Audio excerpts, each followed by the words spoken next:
It's showtime. We're live on a Friday, coming at you from wherever we're at.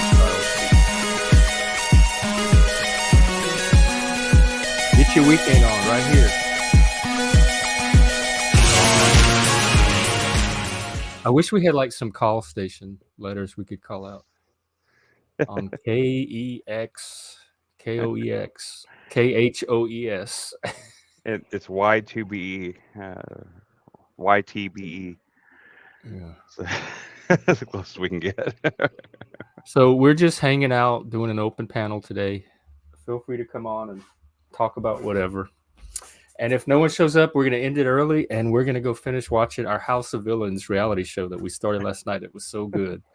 It's hosted by Joel McHale, and it's a bunch of reality TV show villains all in a house. It's kind of like Big Brother. They have to vote each other off, and it's good. Omarosa is on there, Johnny Fairplay, Johnny Bananas, New York, some other people I never heard of. I love that Tanisha lady, whoever she is. Yeah, she's cool. Yeah, like there's I mean it's the only people I really don't like are the two white girls and like that Yeah, I can't stand that sociopath girl. and that was the Shake dude. I don't like him. He's okay. I'm glad he's coming into his villainhood. Because at first I was wondering why he seemed like maybe a miscast. So it's nice to see him discover his villain. I mean he's just such he's just such a freaking like I don't know, whiny little douche though. Yeah, I mean I don't expect him to win at all. He better not win, God. This is gonna be his like redemption arc or something, his growth curve. Maybe so. Yeah. And I think it's I'd love to do a panel version of Stream of Villains or something. Get Tommy, Snafu, Smith, Benton, Provo. Provo would be great. Was it even Chesto? Resto? Resto's cool. Resto seems cool so far. He's cool. He is cool, but I've seen him go and get really like angry on panels for though. Anybody can go in there. You talking about the black guy that lives in South Korea? Maybe I'm thinking of the wrong guy. I might be getting confused with somebody else. I probably so. There's a few people. Though. I mean, TBE too. Yeah. Oh God, definitely TBE and CBO, right? And EBT. CBO, I think, went out of commission. He's like, I don't know what he's up to. I don't see him around anymore. He probably just changed his name. I bet he's still like around or some other name or something like that. People like that, they can never stay away, unless he actually got some help. And Hank. Yeah, there's a whole roster to choose from. I don't think we have trouble filling a panel. Hank would want to be there. I don't know if Hank is really a villain, but I know. I think he's a self-described narcissist. He wants to be a villain. I don't know if he really is one. I don't know, Chris. I sometimes think you're a little Pollyannish about some of these people here. That's probably true. No, I always have been. I want to see the best in people too much, and I will. Not me. I'm a Satanist. That their demons shine this bright. Like I go right for the shadow.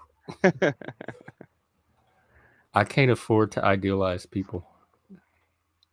I try not to idealize them, but I mean, at the same time, like I'm not even saying that. I mean, in some ways, honestly, it's almost an insult to Hank. I think what I'm saying. I don't think you'd even consider that a compliment. I think you would be insulted by that. By what I said. It's the ones that cry victim. Like they pretend to be these big, badass villains, and they cry victim over the littlest thing. Yeah, like someone we won't name was saying to me just a little while ago, so on Discord. So yeah, I mean that might work on other panels, but don't come on this is my lair. Don't come in a Satanist lair and think you're gonna get away with that, like projecting your shadow onto other people or like not owning your own reactions and emotions and trying to play victim.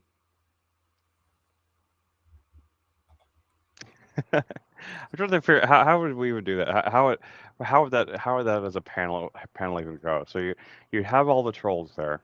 So and instead of like we have to come up with like games or challenges Yeah, for we'd them. have to do it in a game format because we were Yeah, thinking about doing a game anyway. So I think we should just do a game with yeah. the trolls, like just build it around the trolls from the start. So like what would be the The what kind of easiest is some kind of vote off format, and the nomination style works pretty well. Like you have yeah. a challenge where like it's the Big Brother format. You have a challenge, and one of them gets power and has the power to nominate two or I three, didn't know that was and from then Big the rest Brother, of them but vote, and then there can that be that twists on that. that's brilliant the way they do that because like they have them like the way they have them like they play the challenge. One of them gets the power. That person chooses three people that go up for nominations to get voted off, and like Or those two, three I don't people. know. Well, Big Brother does two people, and then they do a veto competition where people can compete for the power to pull somebody off, and then they swap it out with another person. So that's one option. But this 3-person variation is an interesting twist on that too. Right. So Yeah. either one, I mean, we could experiment depending on who we have. But the point is, somebody has power. They make a decision, like a nomination. They put forth a few people to put at risk, like on the bottom of the hierarchy. And then there's some way for at least one of those people to have a chance to save themselves. And then the group brings down the axe on one of the remaining ones. It's a shame we can't put them in a chair and have them launch through the wall.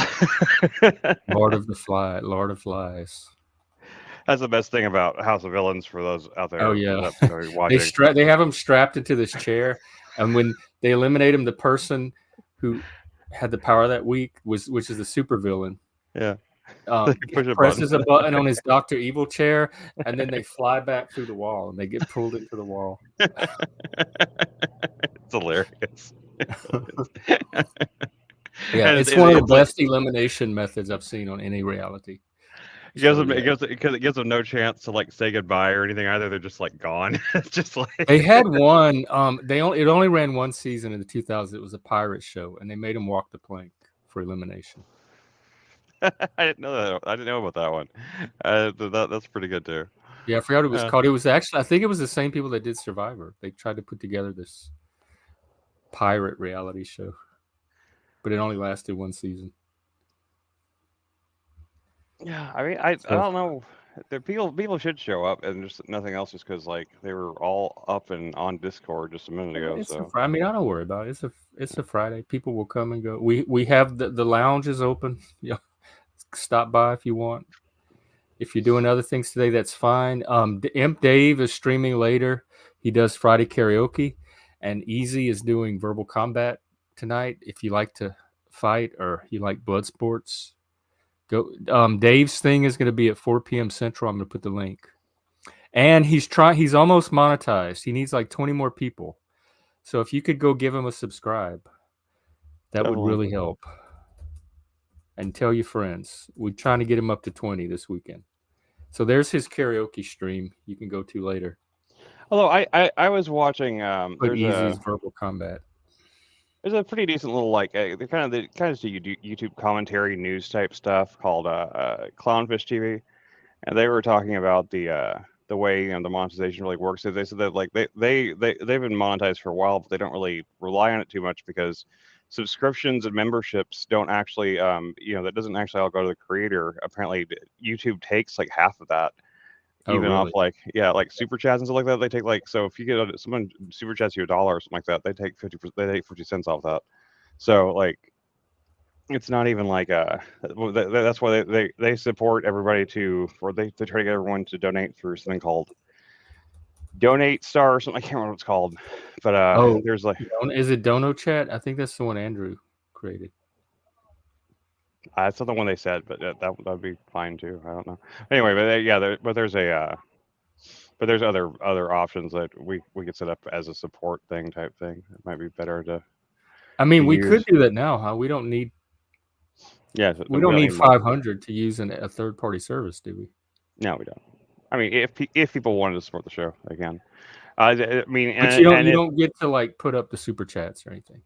No, I mean the super chats. We will start doing those if people want them. But right now at this point, we don't. It's not like you don't have to super chat for us to respond to you. So, um, but if we did do that, like I can tell you that the money would go just to probably upgrading StreamYard or upgrading our StreamYard account or whatever, just so we could have more I like options. Easy and Flow's little scheme of having the paying to influence the show in certain Yeah, ways.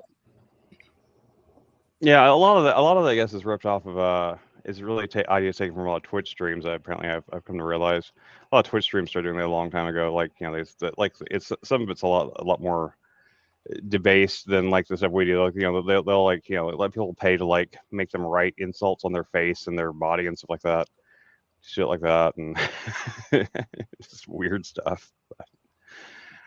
I'll write But something on my body for money. I don't have shame. I mean, I've done worse for Mardi Gras beads. So. right. Yeah. I've never really spent much time on Twitch, to be honest. I mean, I've mostly just seen like restreams of Twitch stuff on YouTube. I've never really watched much Twitch, but Twitch right now, I guess, is having like a bit of a moment because they did something to try to like make it easier for. They did some sort of rule change where like they were allowing nudity or something under certain circumstances, and it just like it opened the floodgates up, and then like suddenly the whole site like for like 2 days was like nothing but like people like streaming nude and all this What stuff. did they think? Like, That's exactly what. But then they changed the rules again. For 2 days later, they changed the rules again, and got rid and like basically changed all the rules back. But but the rules they changed back they didn't affect. There's a certain number of YouTube streamers, or I mean, Twitch streamers, girls, women mostly, that were just streaming just straight up naked and for and having like people like super chat them to like jiggle their boobs and stuff like that, and the rule changes they changed back didn't actually affect those people. So like there's just like tons of just like nude women on just basically basically Twitch is just becoming like an adult platform. It's just becoming OnlyFans, but I'll jiggle without my boobs for money. it's I guess, but they've been having some drama over there from that. But I guess Twitch is not profitable or something like that, and that's what people are saying or something. But yeah, we got to think of some real what kind of competitions can we have? Bring it on, machine. You guys are I'm trolling just looking us. for a way to like. I like doing this so much. I just want to find a way to keep it going where I can like devote more of my time to this. That's really my only motivation. Yeah. No jiggling. Well, Gigolo. No jiggling. oh. Don't repress me. I'm from New Orleans. I can jiggle. Don't tell Jeff what to do because he'll definitely Well, you're right about that. It's not mostly because I'm so picky. It brings the boys, but I don't let them in the fence. No, you cannot come in looking like that.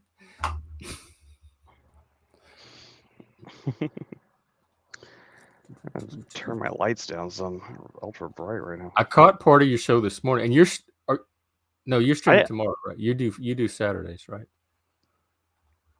No, somebody said he streamed this morning, or something, but I didn't know. I didn't know. Okay, yeah, you got to work on your troll game. You're not that. That's one of your strengths, I think. Is few people could accuse you of being a troll.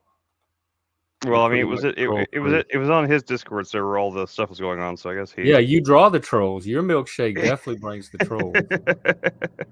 But you yourself, I don't think you have very little troll in you, which is a compliment. Now, unless you're really tired about it, why don't you come on?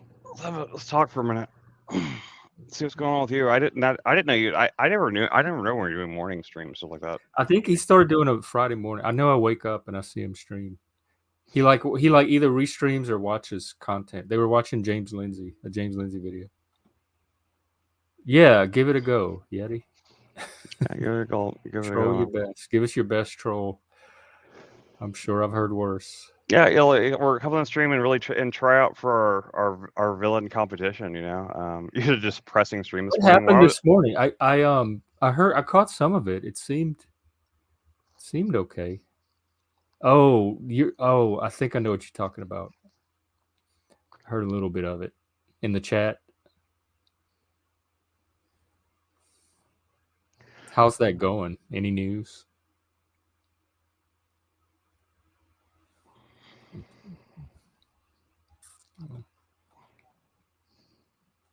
Yeah, I don't know what I like I said. I never seem to like catch notifications for any stuff like that. Is that ooh, that was a troll. Ouch. Ooh. Why? What makes you think I'm enslaved by truth? I don't really look like him, do I? Do I look like him? Not really. If he put on a hat and some shades, he might resemble you a little bit. He'd still his head's like twice your size, Yeah, that's what I thought. literally and figuratively.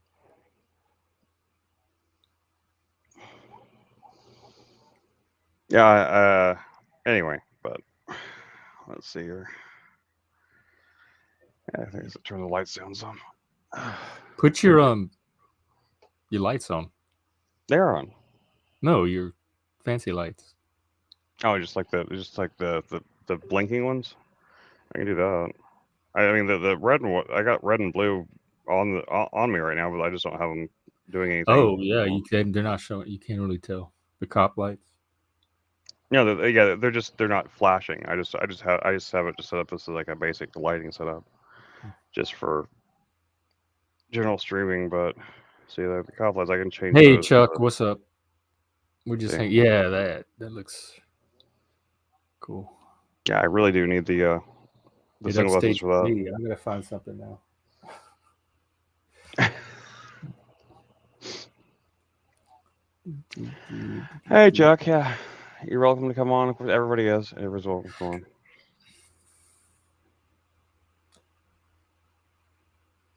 Yeah, I'm just not all the way awake right now. That's my problem. I'm just like I felt like asleep this morning after I woke up. After waking up to like I woke up because of like all the Discord notifications. Like that's kind of why I'm Wait, so groggy. Discord woke you up? You don't turn that off when you're sleeping? It normally it doesn't. Normally it's automatically off, but it was just going this morning, and yeah, it woke me up, and then I got it kind of annoyed me because like all the everything everybody was saying was just like was so like it was just a bunch of dumb. It's just like it was like what was I-Fi and Joshua were just like going back and forth like little children, and it just like it annoyed me. What was iFi doing? I don't know. They were just like it was mostly Joshua that was pissing me off. But he was just like today has a depressing vibe. Does it? Maybe so. I'm feeling good, but I'm not everybody else though. Yeah, it is warming up here for sure. I think this is the first day that I don't have to sit in my bedroom with a hat and gloves and my heavy bathrobe, my outdoor boots. I was living like an Eskimo the last few days, the last week. Yeah, I don't think I can handle the lights flashing like that all the time. It's driving me crazy. Yeah. Oh well, thank you, Yeti. I'm so glad to know that we are your two favorite black YouTubers because But hey, that's one of the. I told you, and I was teaching the kids I taught. They said, "Mr. F," they said, "You the blackest white person that we know that we ever met." They said you, and that was the. I'm not kidding. That was one of the highest compliments anybody could ever. I was so proud that I was just like on a high that whole week when they told me that. I was just so proud. Yeah. I do have black in me. My brother did that 23andMe, whatever, and we have 0.0001% sub-Saharan African something. So I have part of a drop. I'm proud of. I would be so dejected if it came back with nothing, no black. My family, I don't think I don't think I have any black in my family. Really don't. I don't have on my mom's side, um, my heritage is straight from like England, um, and Scotland. My mom's family name is Gibson, of course, the which is a Scottish name, and then on the other Oh, I didn't know you were side, Scott. I'm part. I'm English too, but it's Scott. It's like Scottish Yeah, Scottish English, yeah, branch of English. yeah. And then on my dad's side, of course, it's Spanish. So and like and like there's a long long history in Spain there, just like which is like the whitest white people. Like Spain is whiter than Oh, Spanish people are known European. for what they call porcelain skin. You know, like their skin is so white, we barely glow a little bit. So like we don't really have much. Yeah, it's like I said before, like some like on my family history, my on my dad's side, my dad's mother's like family were very rich and famous at look back in like the 17 to 1800s were very rich and famous bullfighters. There was a long they were a they were at one point like two of my great grandfathers sort of were and like the grandfather for that and one of his brothers was like two of the most famous bullfighters in all of Spain, and they did eventually die from From bulls. bulls. Yeah. But their family was real.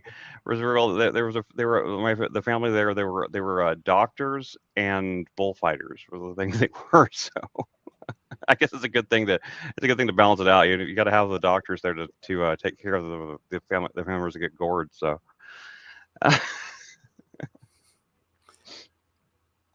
my aunt found like actually like got a bunch of like had this big scrapbook that I got to see a few years back when my grandmother died, and like that she had like she had like all these she'd get all these pictures of like my great grandfather and his brother like in their full on matador outfits and shit like that. It's like crazy. They really do dress like that. How's it going, man? What was so depressing about your stream this morning, man? Just little messages from my wife. It's Oh maybe man. very distracting. Yeah, kind of was just, you know, I don't know whether to be happy or angry. It's just like when I see her like messages, it's a kind of a mixed bag of things because, and I don't know if she's really, I, like she's like kind of like very oblivious as to like how I guess her actions are like fucking translate. I guess I don't know.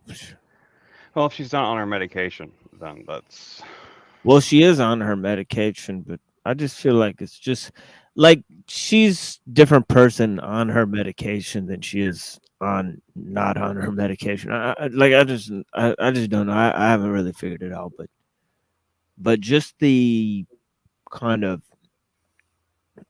just her kind of saying like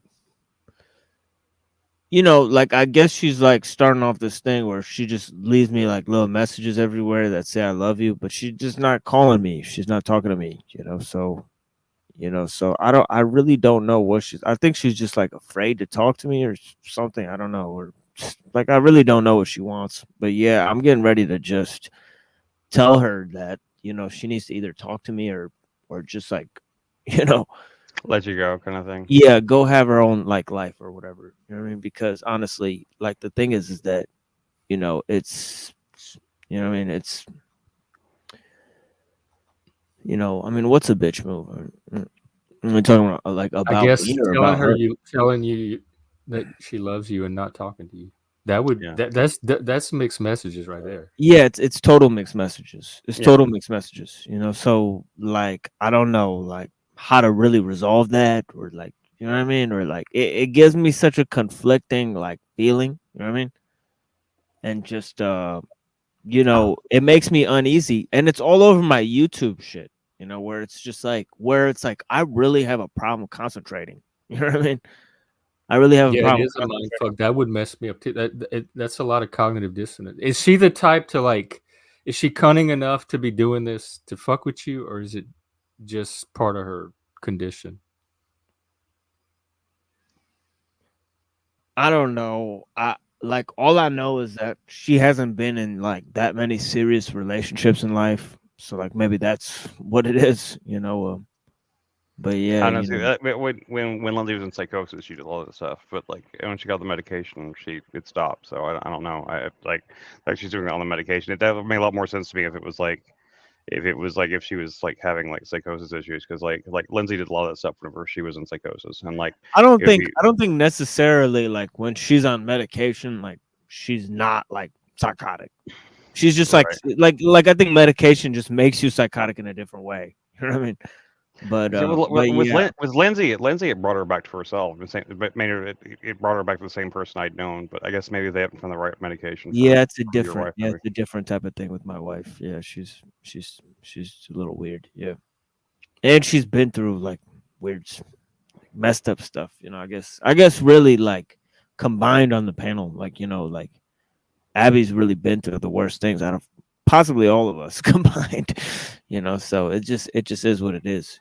But yeah, I mean to me, yeah, it feels like a mind fuck to me. I mean, personally, but yeah, it's kind of getting to a thing where, and also I don't agree with like the whole prospect of like, The whole what? I don't think anybody's telling you to fuck off, Los. Eh?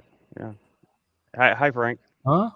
Wait, what's he? Hang on. no, he's talking about because we already talked about it one day, me and Flow State. Oh, Yeah. okay. Oh, Yeah, we had to talk about it. But yeah, what Flow State was hey saying that Frank. day is starting to sound more and more reasonable about the divorce thing because I'm just like, and like it's been a tough road, but honestly, I feel like that I am a highly valued person. You know what I mean? And I don't mean like it's because of like like anything I present myself as or anything like that. I just feel like I'm worth like a lot of people would find me really interesting. A lot of people would, want to That's like good. like I feel like maybe there is like maybe a girl out there that thinks like like I want to just keep talking to this guy. Like it's not like a thing like, Well, you whoa, were wanting to talk forever. you hear him anyway. Yeah. Oh shit, my Yeah, I speakers mean, are going out. I gotta switch. but Okay. it just kind of depressed me, and then that kind of set off my mood where I was like, like I don't really know. And then I get this dark feeling with this Christian like nationalism thing. Like I just want to stop talking about it. So like the thing is like, yeah, I just get this feeling where it's like, I'm excited to cover like Islam tomorrow and then like cover like liberalism, after that, because I'm so tired of just like I don't want to say like Christianity, but like I'm so tired of like I'm tired of like Christianity, like basically, like I'm tired of like I'm covering the de- edit. I'm definitely tired of the Christian nationalism stuff. I am so sick and Raccoon, tired of what's that. going on? Y'all are right. Everybody's coming in here with depression today. Yeah, just because I wrote a book on it, like I feel like I'm like compelled to talk about it, or like like people think I should talk about it, and it's like that's not my life. That's not who I am. I'm not the book I wrote. I'm not like it's just a book about one topic, and I'm going to write another one now about a different topic. So What's the new so, one like, about? it's about technology. So it's just Okay. like yeah, it's just Raccoon, do you want to come on and talk? yeah, raccoons Yeah. chill. Yeah. Seriously. Yeah. I like Raccoon. Yeah, be careful of the people you let into your life. I've had to learn that the hard way. Yeah. I know how you feel, dude. Because like I think everyone in this panel has been lied to and used and stuff like that too, man. We all have. I guess it It makes you happens feel to stupid and anybody has a big shame. heart and opens themselves up to people is you're bound to open yourself up to being like destroyed and used and shit like that. It's part of the sad part about it. Your own family wants you dead, man. Like, come on, talk about it, man. Like that's what I mean. Like that's one of our main goals here is like we try to do like mental health support. So please come Like on, like your parents and stuff, or do you have a wife and children? I don't know where you are, Raccoon, but if you want, I can maybe help you find whatever resources are around where you live.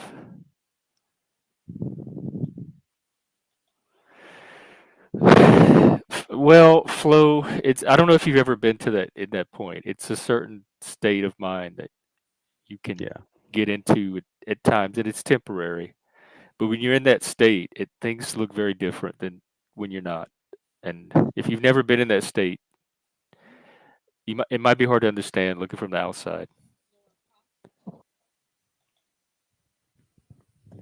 But I don't Yeah, think I mean, I it's weak can't. at all. They're fighting for their lives. Yeah, I can't picture myself doing something like that.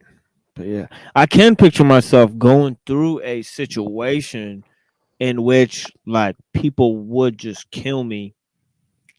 Like I could like picture myself a situation like suicide by cop or something like that, but not like you know, like just kill myself. Like no, I would probably have to go out with a bang, like go out like a motherfucker. Like it would just be like I'd probably like take a helicopter or some shit, like crash like, into like a lake or some shit, like crash a helicopter into like Lake Michigan or some shit. Just like a you just see like a helicopter floating in the middle of the lake. It's like, oh, there's that motherfucker. It's like, oh. I can't. I know what you mean. Like because I can't imagine. I mean, like I'm too much of a pussy to ever actually like really kill myself, but. Uh, What but, one thing I do that helps me, like I rarely get in that state, but when I do, I always give it at least one good night's sleep. I don't ever do it in the moment. I always, if like tell myself, if you're gonna do it, at least give it until tomorrow morning. And usually that sleep will give me that pause I need to reset. yeah, and besides that, like I mean, I think you've got some good things to contribute at least to like the space and stuff like that. And, like there's reason out there, man. I mean, it's just it may not be like I don't know you that well, but we're willing to know it. We're willing to get to know you. There are friends here that you can that are waiting to be made and stuff. And I know it may not seem like much because the internet and the internet seems really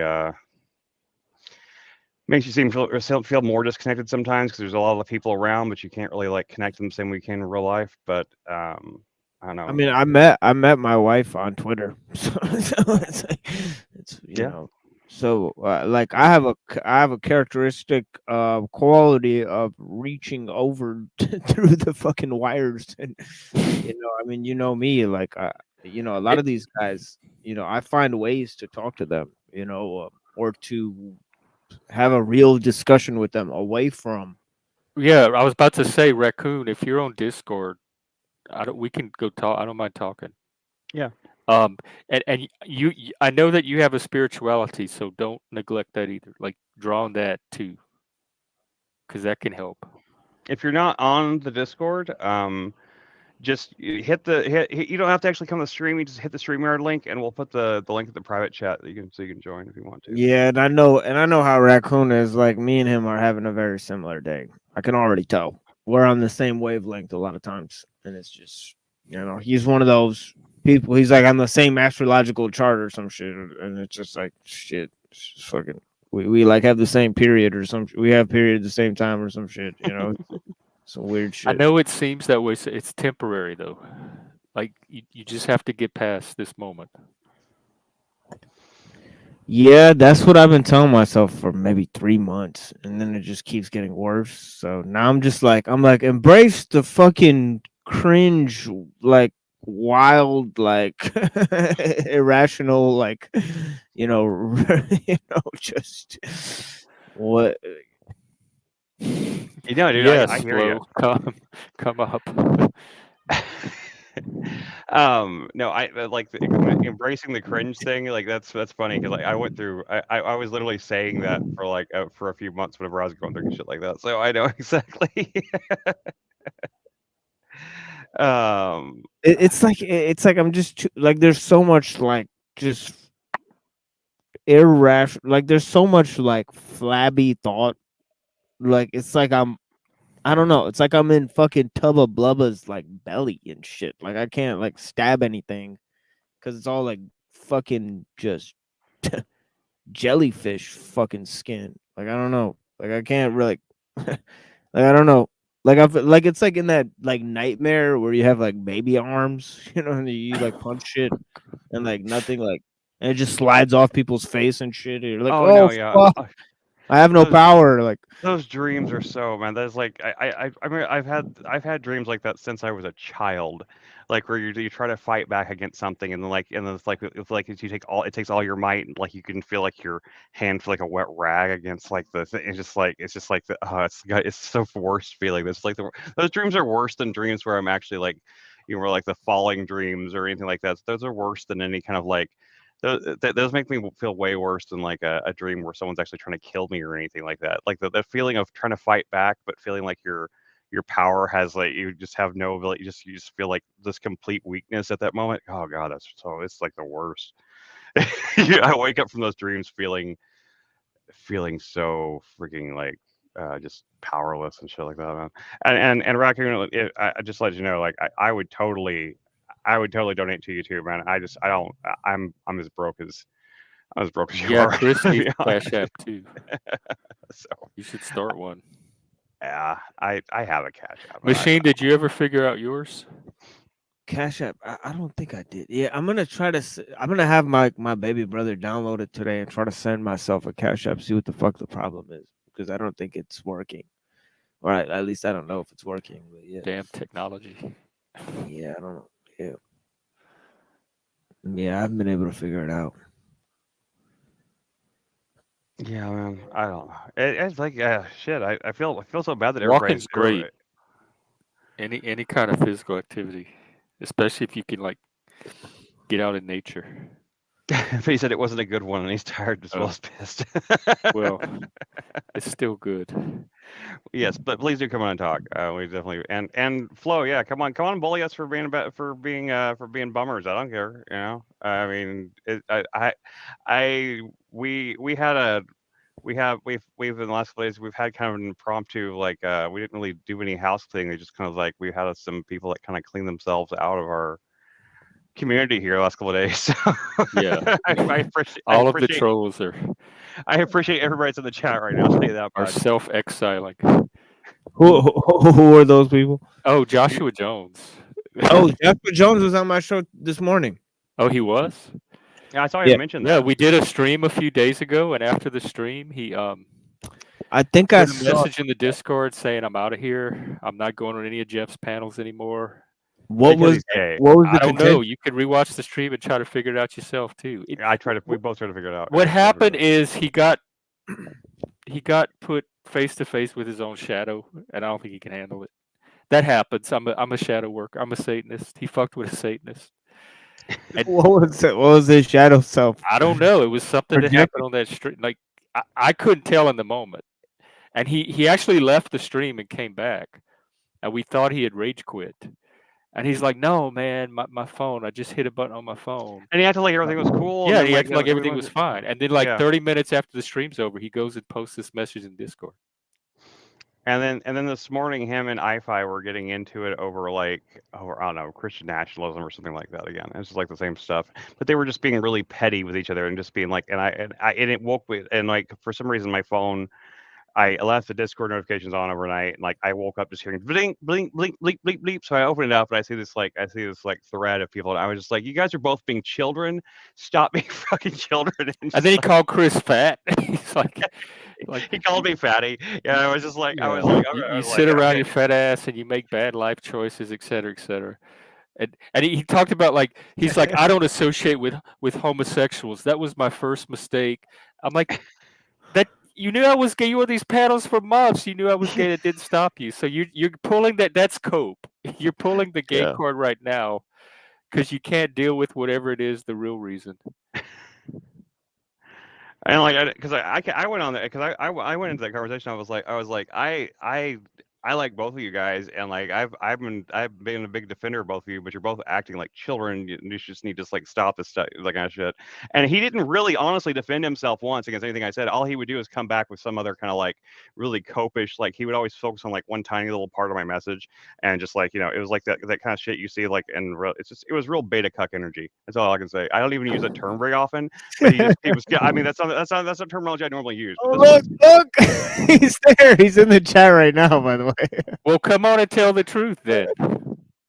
Because so far you've been so vague. You love haven't to told see it. anything, You and I love to know see it. no I know you idea well what enough you to got mad know about. when you think somebody doesn't know what they're talking about, you have this remarkable ability to correct them very specifically in very precise and exact ways. So the fact that you're being so vague, not to mention he was on another panel, Risky Business or somebody, and he got into it with them too. So it's not even just my panel.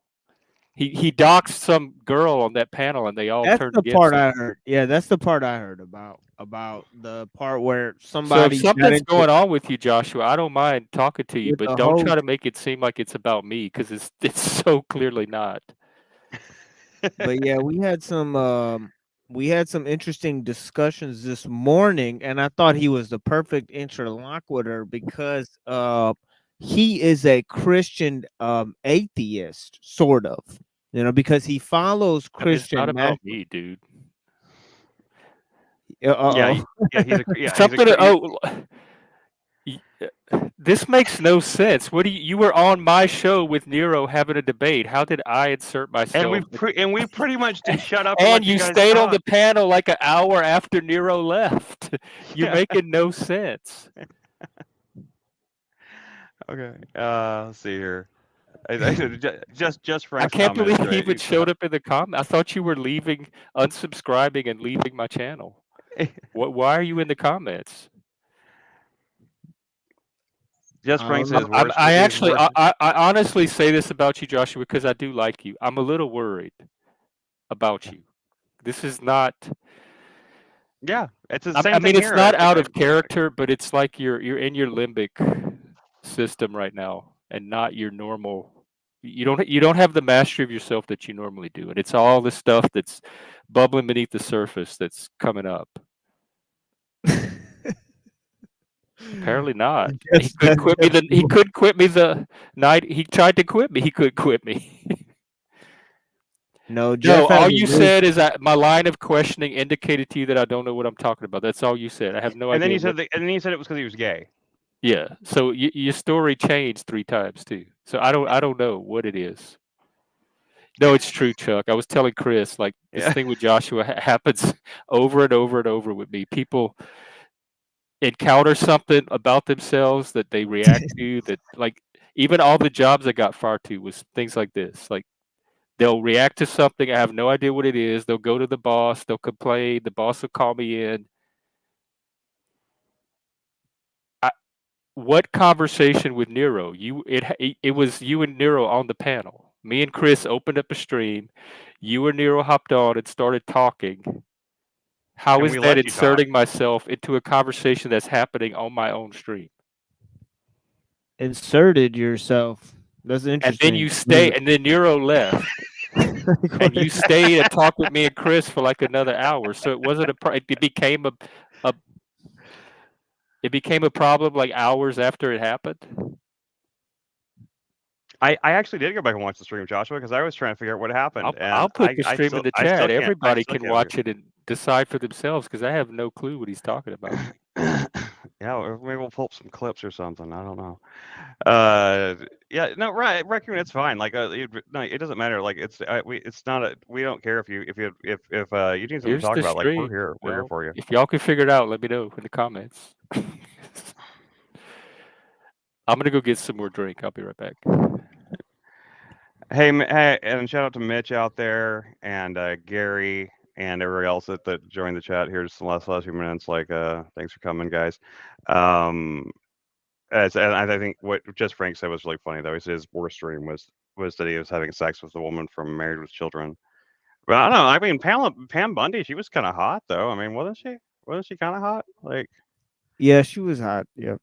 Yeah, she's also the voice of Leela on Futurama. So you gotta think like you're having a dream about that. It's kind of like you could also like like twist that memory around in your head and I'm you on know flow you state. could I you could don't know imagine. what complaint, Josh. I don't know what you're talking about. You can talk to me on Discord if you want. You're only a topic because you made yourself a topic. I'm happy to move on to something else. What were y'all talking about?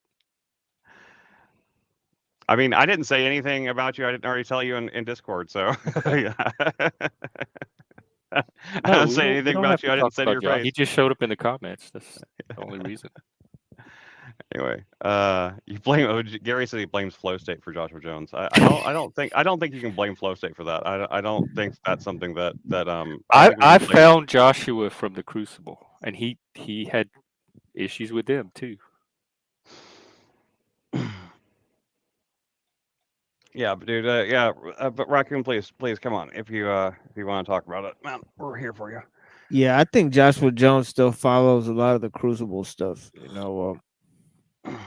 He's like embedded within that because he was telling me this morning that Andrew Wilson has like the list of Christian nationalist like precepts. So I think he's seeing the thing that like, oh, this guy's like a run of the mill like Christian nationalist or whatever. But yeah, he supports Andrew all. said that about Joshua, or Joshua said that about Andrew.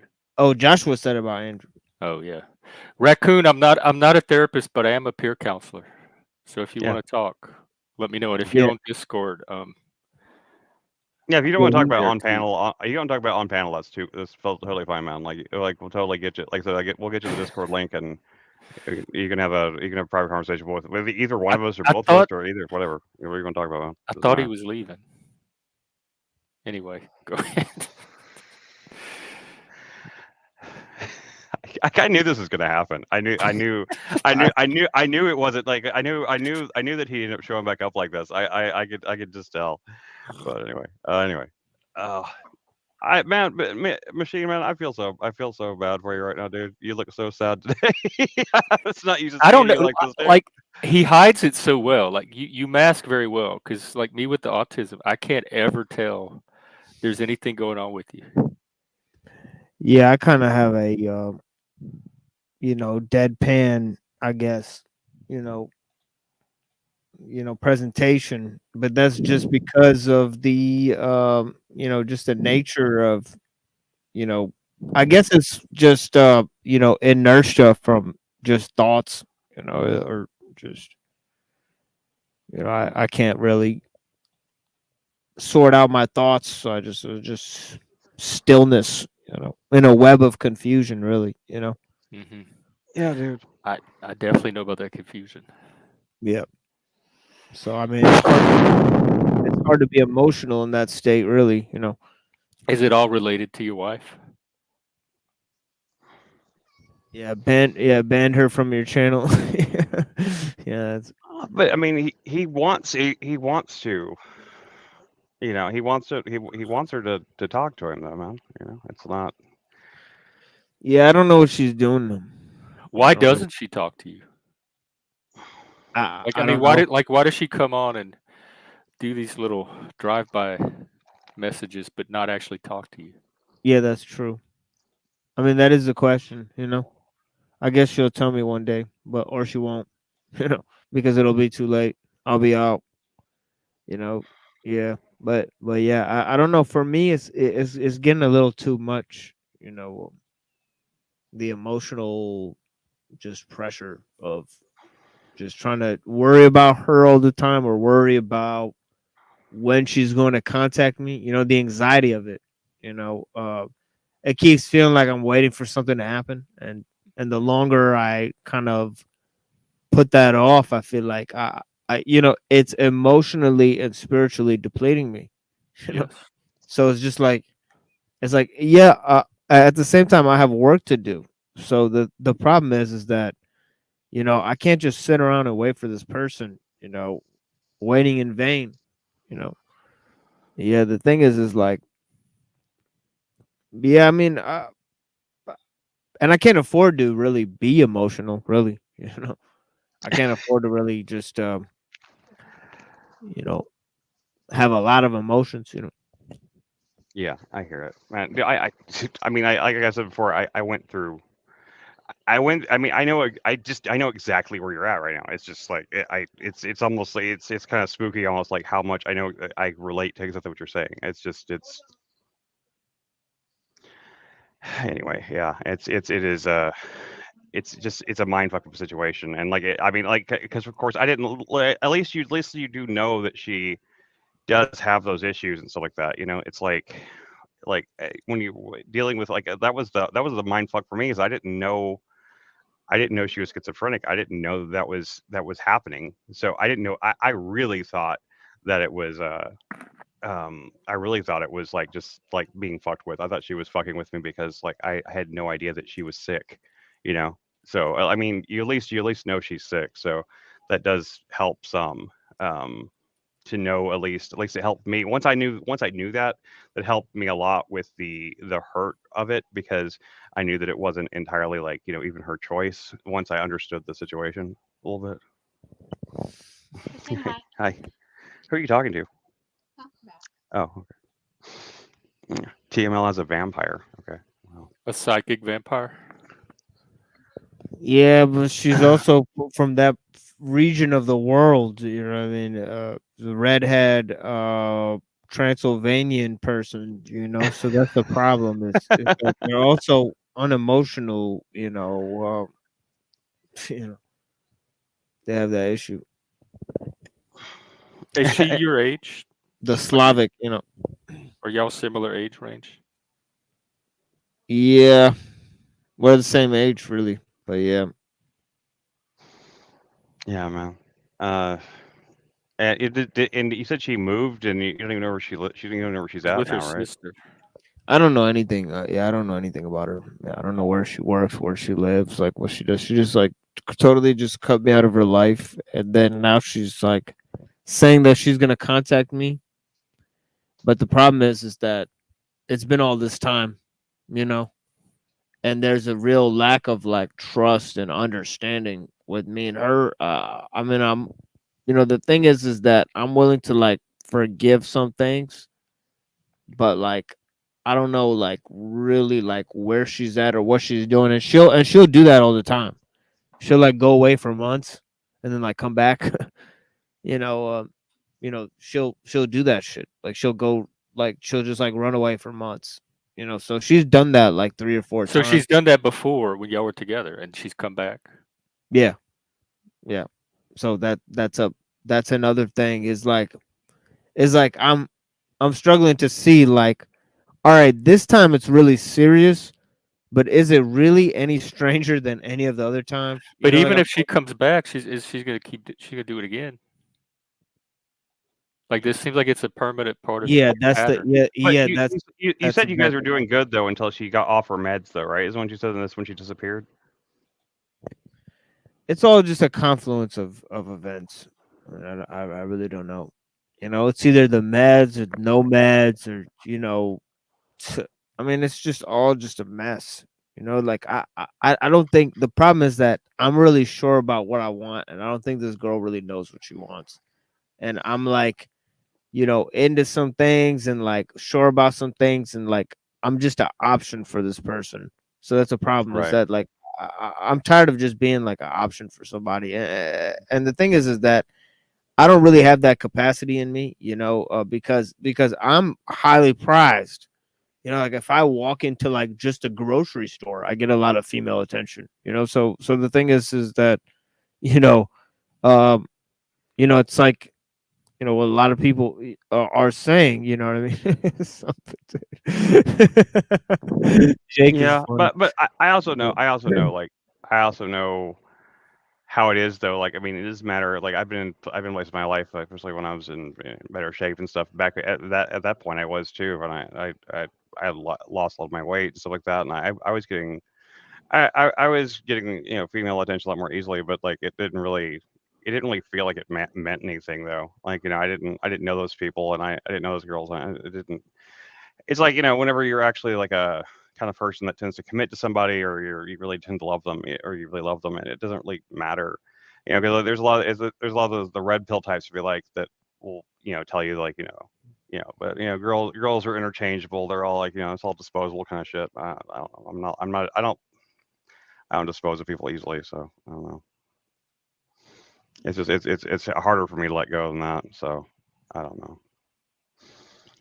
Wait, wouldn't you say, Frank? You said something about earlier. Said you in the dream you had the choice, you had a choice, and you didn't choose the blonde girl. Okay, I see. Yeah. Auntie Dearest said, "How long have you been getting hung out to dry? Mentally ill people can be capable of intentionally doing stuff to you too. Yeah, she's smart. She can be clever. That's true. It's true. It depends. It depends on if she has delusions or anything though. If she like with Lindsay thought I was actually dead and that I wasn't even me. That she thought I was she thought that somebody had replaced me. So she was acting that way because she didn't think I was even really me. And she was doing a lot of weird stuff that was really fucking with my head. But it's because like in her mind, like the voices and everything that she was hearing, they were telling her things about telling her that I wasn't really me. I had been replaced by someone who looked like me, and I was going to kill her eventually. I was an assassin. That's got to be scary if that's what she thought. It like in is her scary. own mind. That's I mean, gotta I be didn't know that. scary I didn't know. for her. I didn't know that's what she thought at the time. I didn't know that until after she got better, and Oh. she she could tell me what was what the delusions were. But I mean, she was she was scared of me. That's why she wasn't. That's why she was like. That's why she was avoiding me or ignoring me most of the time because she was scared of me because she didn't think I was me. So I mean, yeah, I mean, she was. On one hand, you could say, yeah, she being she was fucking with me somewhat, but it was because she didn't think I was me. So it's Is very your do you think is your wife scared of you? Is that some of it?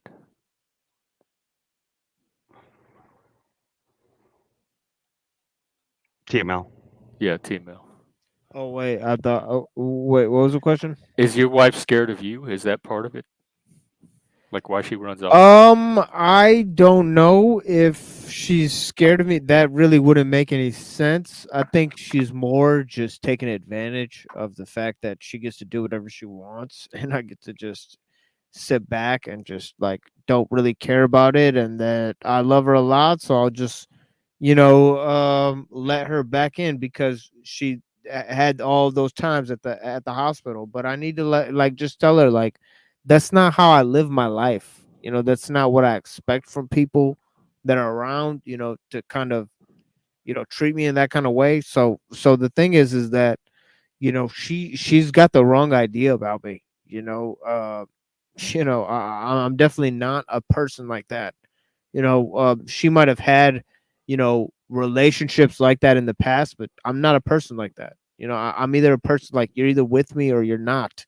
You're either for me or you're against me. I'm a very kind of stubborn person, and what I can't see, I don't trust. In terms of relationships, actions speak louder than words to me, and she's like a liar, in a lot of ways. She's made up stories about her life, and I mean like not when she's on pills and stuff. So like to me, it's just like it's like I try to help this person for a very, very long time. And I'm talking about like I believe in this person like big time. Like I believe that this person is an extremely valuable person.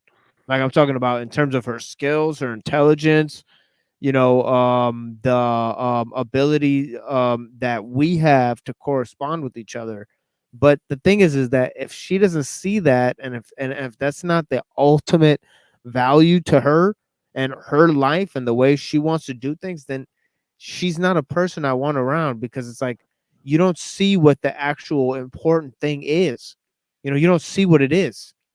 You think like all of these other values, like like you having your own thing, or you like doing your own thing, is like more important than even me having some type of. So like I don't think that she's really afraid of me. I think that it's the opposite of it. It's like I'm afraid of her in some stupid weird way, and that's a problem.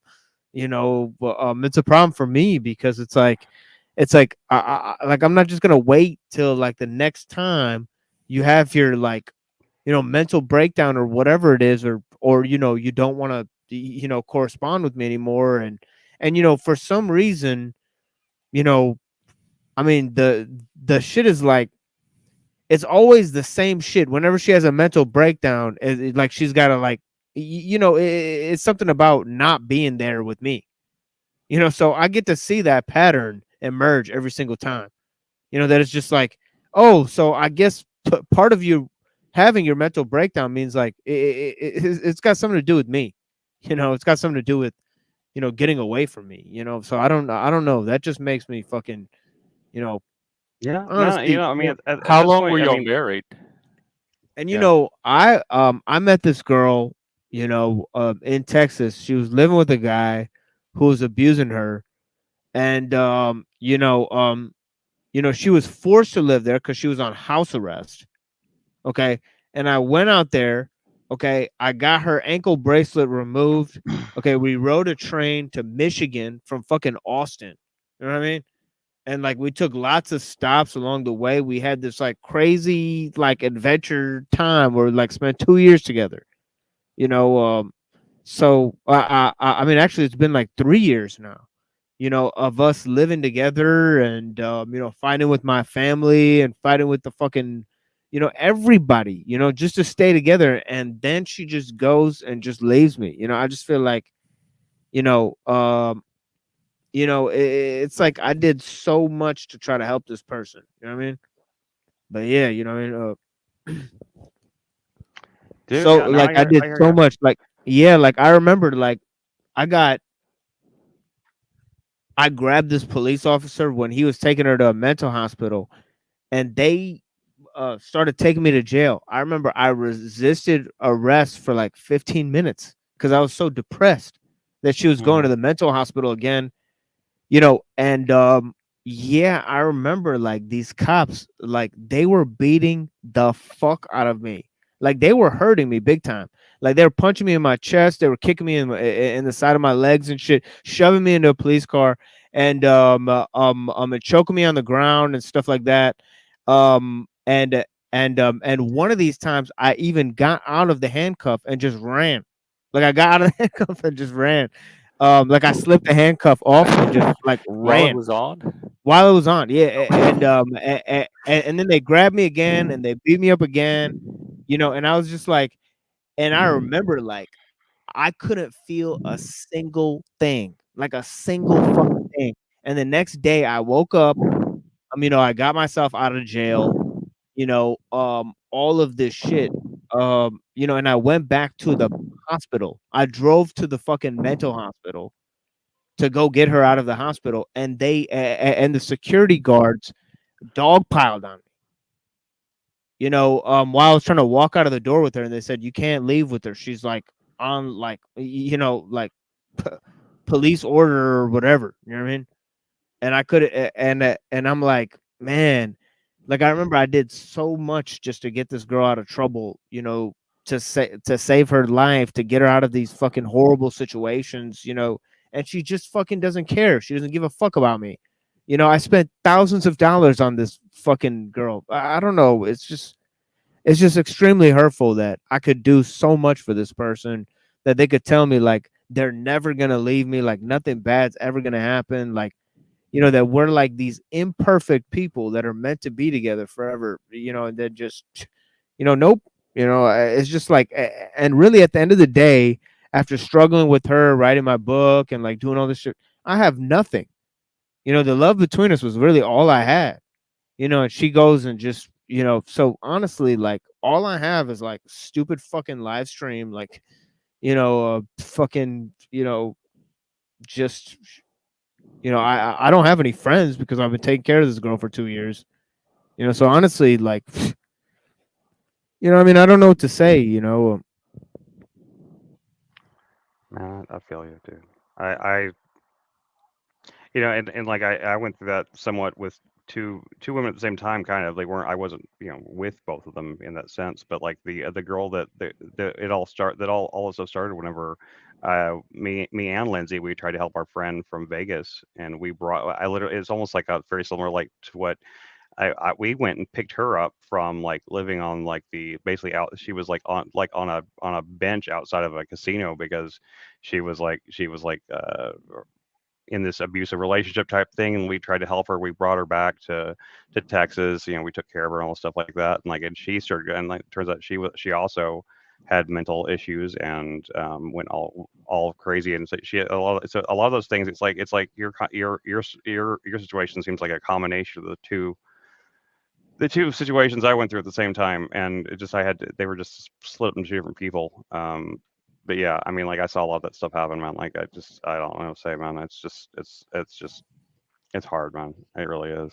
And Joshua, no, this is not therapy. This is just friends listening Yeah. to each other and being friends. You have a master's in psychology, so I think you of all people would recognize therapy when you see it. And I don't believe I was complaining about a girl either. I was simply telling my story. I was not complaining about it. It's simply what happened. So you can think of it as complaining if you want, dude. But He's just showing the world who he is. yeah, Hank was it. I have a hard time believing that, but well, we're a sad bunch today, aren't we? I know. I wish I had a video like Flo to play. Yeah, I wouldn't expect Joshua. I would not expect you to understand.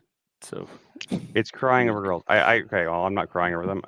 And also, you're the one that used to come on here all the time and complained about your wife and says how your wife is this and that, and that she's like beats you up and stuff. So yeah. Well, that's the thing. Most of these so-called people that are the peanut gallery claiming I'm emotional, if they want to start it up on any of the topics and start any intellectual games or anything like that, I'll soon put them in their place like 5 questions later.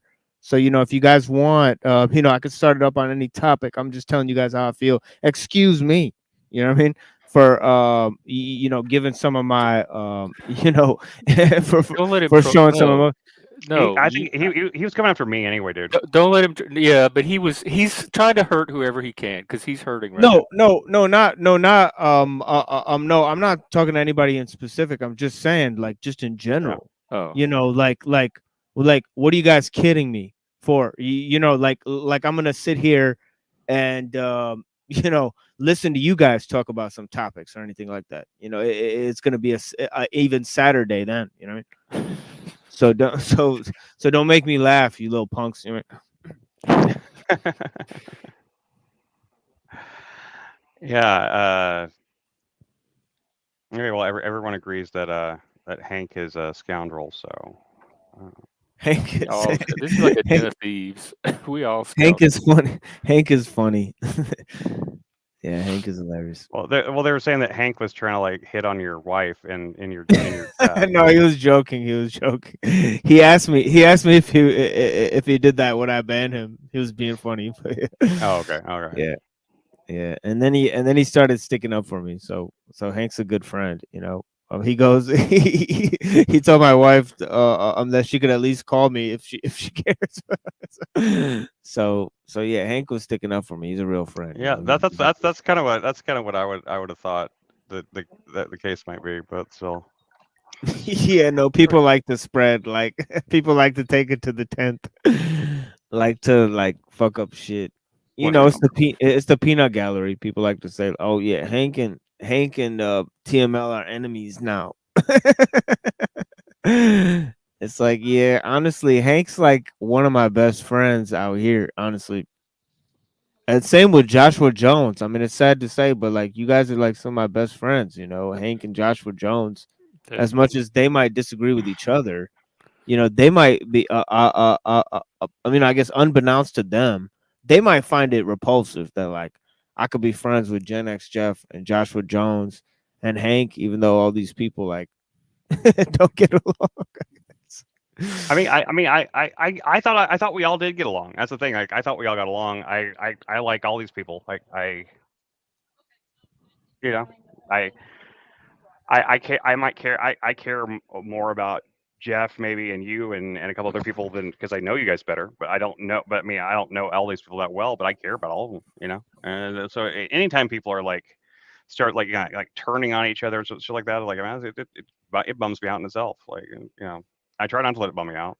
I try not to let it, but because it is the internet. It is the way shit. But remember what we said the other day about like conflict being essential. Like Oh, yeah. humans are not going to live without conflict. If it's not, That's if true. there's too much peace, they're going to find something to fight That's about. true. That is very true. There is no doubt about that. I do think that it is true that we seek conflict not even for like not even necessarily in a self-destructive way. We seek conflict as a means to refine ourselves in a lot of ways. So Yeah. Yeah, that's So what happens when you get a hopefully gay that's what happens. Pakistani. With this. Hopefully he gets refined. Y'all know Hank is like a self-professed narcissist and a Discordian. yeah. What were you saying, Chuck? I was saying, Oh, hey, Chuck. you've gone to heck when you got a gay Pakistani on the channel. A gay Pakistani? Oh, a gay and a Pakistani. Oh, okay. Hey, TML. Yeah, that is. The thing you'll learn about mental illness is when you're right, you're wrong, and when you're wrong, you're wrong. No matter Yeah, how right. hard Yeah. no matter how hard you try, you're always wrong. Yep, that is absolutely true. Yeah, I've but been down this same road. It's really true. yeah, unfortunately, if you go to Pakistan, there are gay people, but they're just kicked out of their homes. So it's very sad. They have gay people there, but they like live on the street. Because Oh, they get kicked vanished. out in Pakistan. Yeah, yeah. So it's pretty fucked up. They got like a large population of people that are just Well, basically. believe it or Yeah. they used to do the same thing here in the United States many years ago. Here, at least we had gay bars and stuff. Do they have that there? Like you find a community somewhere. you could have like, you can't have a bar. so like a gay bar. Right. Yeah, you can't even have a bar. So yeah. You can't even have a bar. Yeah. Oh. Yeah. But yeah, there are secret gay like discos and shit. There's secret like swinger shits and stuff, and probably secret alcohol shits too. But like they're underground. Like if the police shows up to it, like you have to pay them. Like, wow. Hey, Yeah. raccoon. Hey, What's man. up? What's up? Hi. hey, what's going on, dude? Now, Better days. Yeah, I for know, real, man. Yeah, better days, man. What's this about YouTube starting as a dating site though, real fast before going to that? I thought YouTube started out as a way because like it wasn't the whole story is that like they just wanted an easy way to find pictures or a video of like the Nipplegate thing from the Super Bowl thing. Wasn't that the whole point of like the YouTube starting? Was that like they couldn't find I wish it videos was a of dating site. I don't remember it starting as a dating site, so I'm just curious where that came from. Anyway, but how's it going, man? Talk to us, Leslie. Not much. To get back on what Machine was talking about earlier, to me it seems like the people that we care about the most seems to be the ones who, even if they don't directly mean to hurt us, they seem to be the ones who cause the most damage. I've been hurt more by family, I guess you could call them friends, more than I have by complete strangers. I've been shown the utmost kindness and compassion by complete strangers when your own family will sit right here, and the kind of things that they have done to me. I've just realized, I've got two people in my life right now that, are up on a pedestal, and that's my son and his mom. And if it weren't for them, I probably wouldn't even be alive, to be honest. I've lost many, many friends in the last few years, and I've basically lost my entire family. And it's, it's always the same, he said, she said type of stuff. It's always you're the ones who do this, but whatever I do is completely okay. And it's gotten to the point where I've just realized, with like what the machine was saying earlier, you, the most, from what just my personal experience, the people who I cared about the most, people who, like I've always said, that my biggest attachment to reality is the people who I care about. Like when you remove everything from like your personal identity and everything, like when it comes down to, you only have human beings. Like you can't relate to an animal the same way you can a human being. Some people can. I'm not saying you can, but a majority of people find connection with other human beings, and that's always been my family and friends. And I mean, I to an extent believe it's kind of a spiritual thing to an extent, but I know I everyone. meant to put him in timeout, and it banned him. Oh, instead. Joshua, yeah.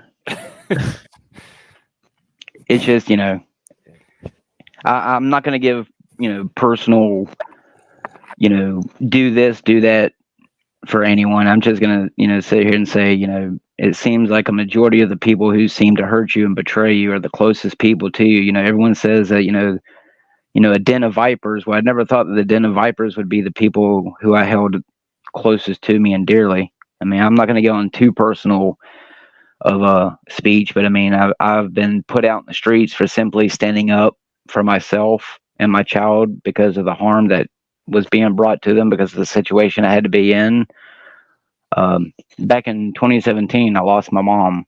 I knew that she was dying from health issues for a long time. I knew for a long time that my mom was going to die. And, the day it happened, it was only a few days after my birthday. And I won't never forget, not long after my mom had died, my sister and us headed back to my uncle's. And before we even got back to my uncle, she was drunk. And my sister's already not religious. Like, she doesn't believe in God or Jesus. I mean, she says she doesn't, but she wears, Baphomet shirts and all this other stuff. So, I think she's for herself. But she admitted to me, it probably wasn't even an hour after my mom had died. We were sitting on my uncle's back porch, and she admitted to me that she hated me because I was there to watch my mom die while her and her husband went out to go and get food, even though I told them that I wasn't hungry. Because who the fuck wants to, eat a bowl of spaghetti while your mother is laying in front of you, basically in a coma until she's dying? The same thing with a few other members of my family. My own uncle has made me homeless and then turn around and, basically didn't care about the fact that he made me homeless now technically twice. And, my friends have basically all turned on me and don't even give me an actual reason why they have turned on me. I know that people grow up and, they go about, their own paths on life, but to sit here and to act like we haven't been, brothers for going on over a decade and just cut me off like it was nothing. And then you can't even give me a legit reason why it's happening. And that seems to be just about everyone in my life. Like I can sit here and go to the store and like, for some reason, my son seems to attract a lot of like older people. Like I always have older people. Oh, your kid's always so cute. They hand him like $5 or hand him a bag of treats or something. How old is he? He's 5. He's about to turn 6. So, getting compassion is not that hard from complete strangers. But then, to sit here and have your own family, basically the reason why I'm in the situation I'm in right now is because I trusted family that they were going to be my family. And then I go and I move in with them. And I was like, oh my God, this is the kind of stuff that you allow in your home. Like you're allowing your own children to be put in danger. And then I go and stand up for myself because now my child is being put in danger because I was forced to stay there during, that time because of my situation. And if I had to go down the list of things that they allowed in their home, most of y'all would probably drop your jaw would drop to the floor and be like, what the hell is wrong with you? And I've slowly learned in the last, my mom died in 2017. So it's been what, 6 years, right? Going on 7. And I've lost just about everyone in my life. The only 2 people, like I said, that I have is my son and his mom. And, I wouldn't say that I'm suicidal. Like, everyone has them days where it's like, man, I just wish I wouldn't wake up, man. I wish today was the day that why couldn't my heart have stopped beating? Why couldn't I have just died in my sleep? I'm not a very suicidal person, but I do have to admit that there are some days, like, because I do believe in God, I do believe in Jesus, and there are some days when I sit here and I go, and it's like, it's kind of unfair. It doesn't matter your walk of life, what you believe in. You can be an atheist and be the kindest person in the world and have the shittiest of life.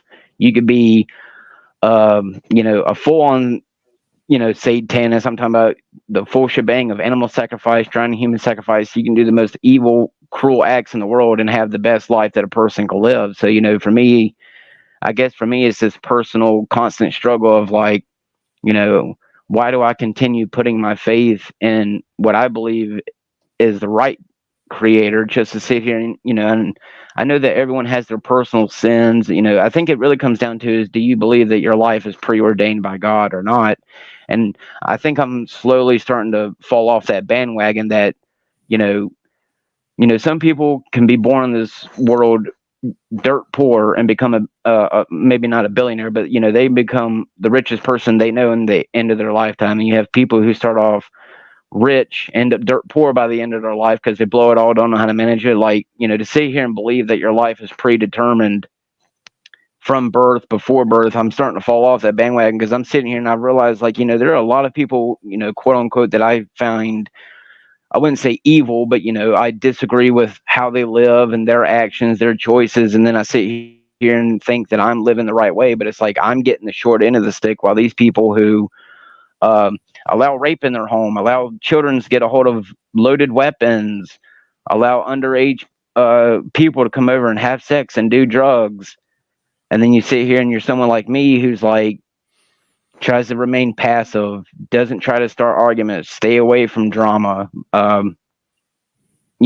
Unless I have to defend my body or my life or someone else's, I will do anything it takes to get out of a fight or a situation if I can. And then I sit here and, the people who I know in my life, and it's like, what is it that I'm doing wrong to the point where, I believe that I'm doing the best as I can in my view of Christian, which is, I'm not trying to harm people. I'm not actively out there raping, murdering, killing, robbing, anything of the sort.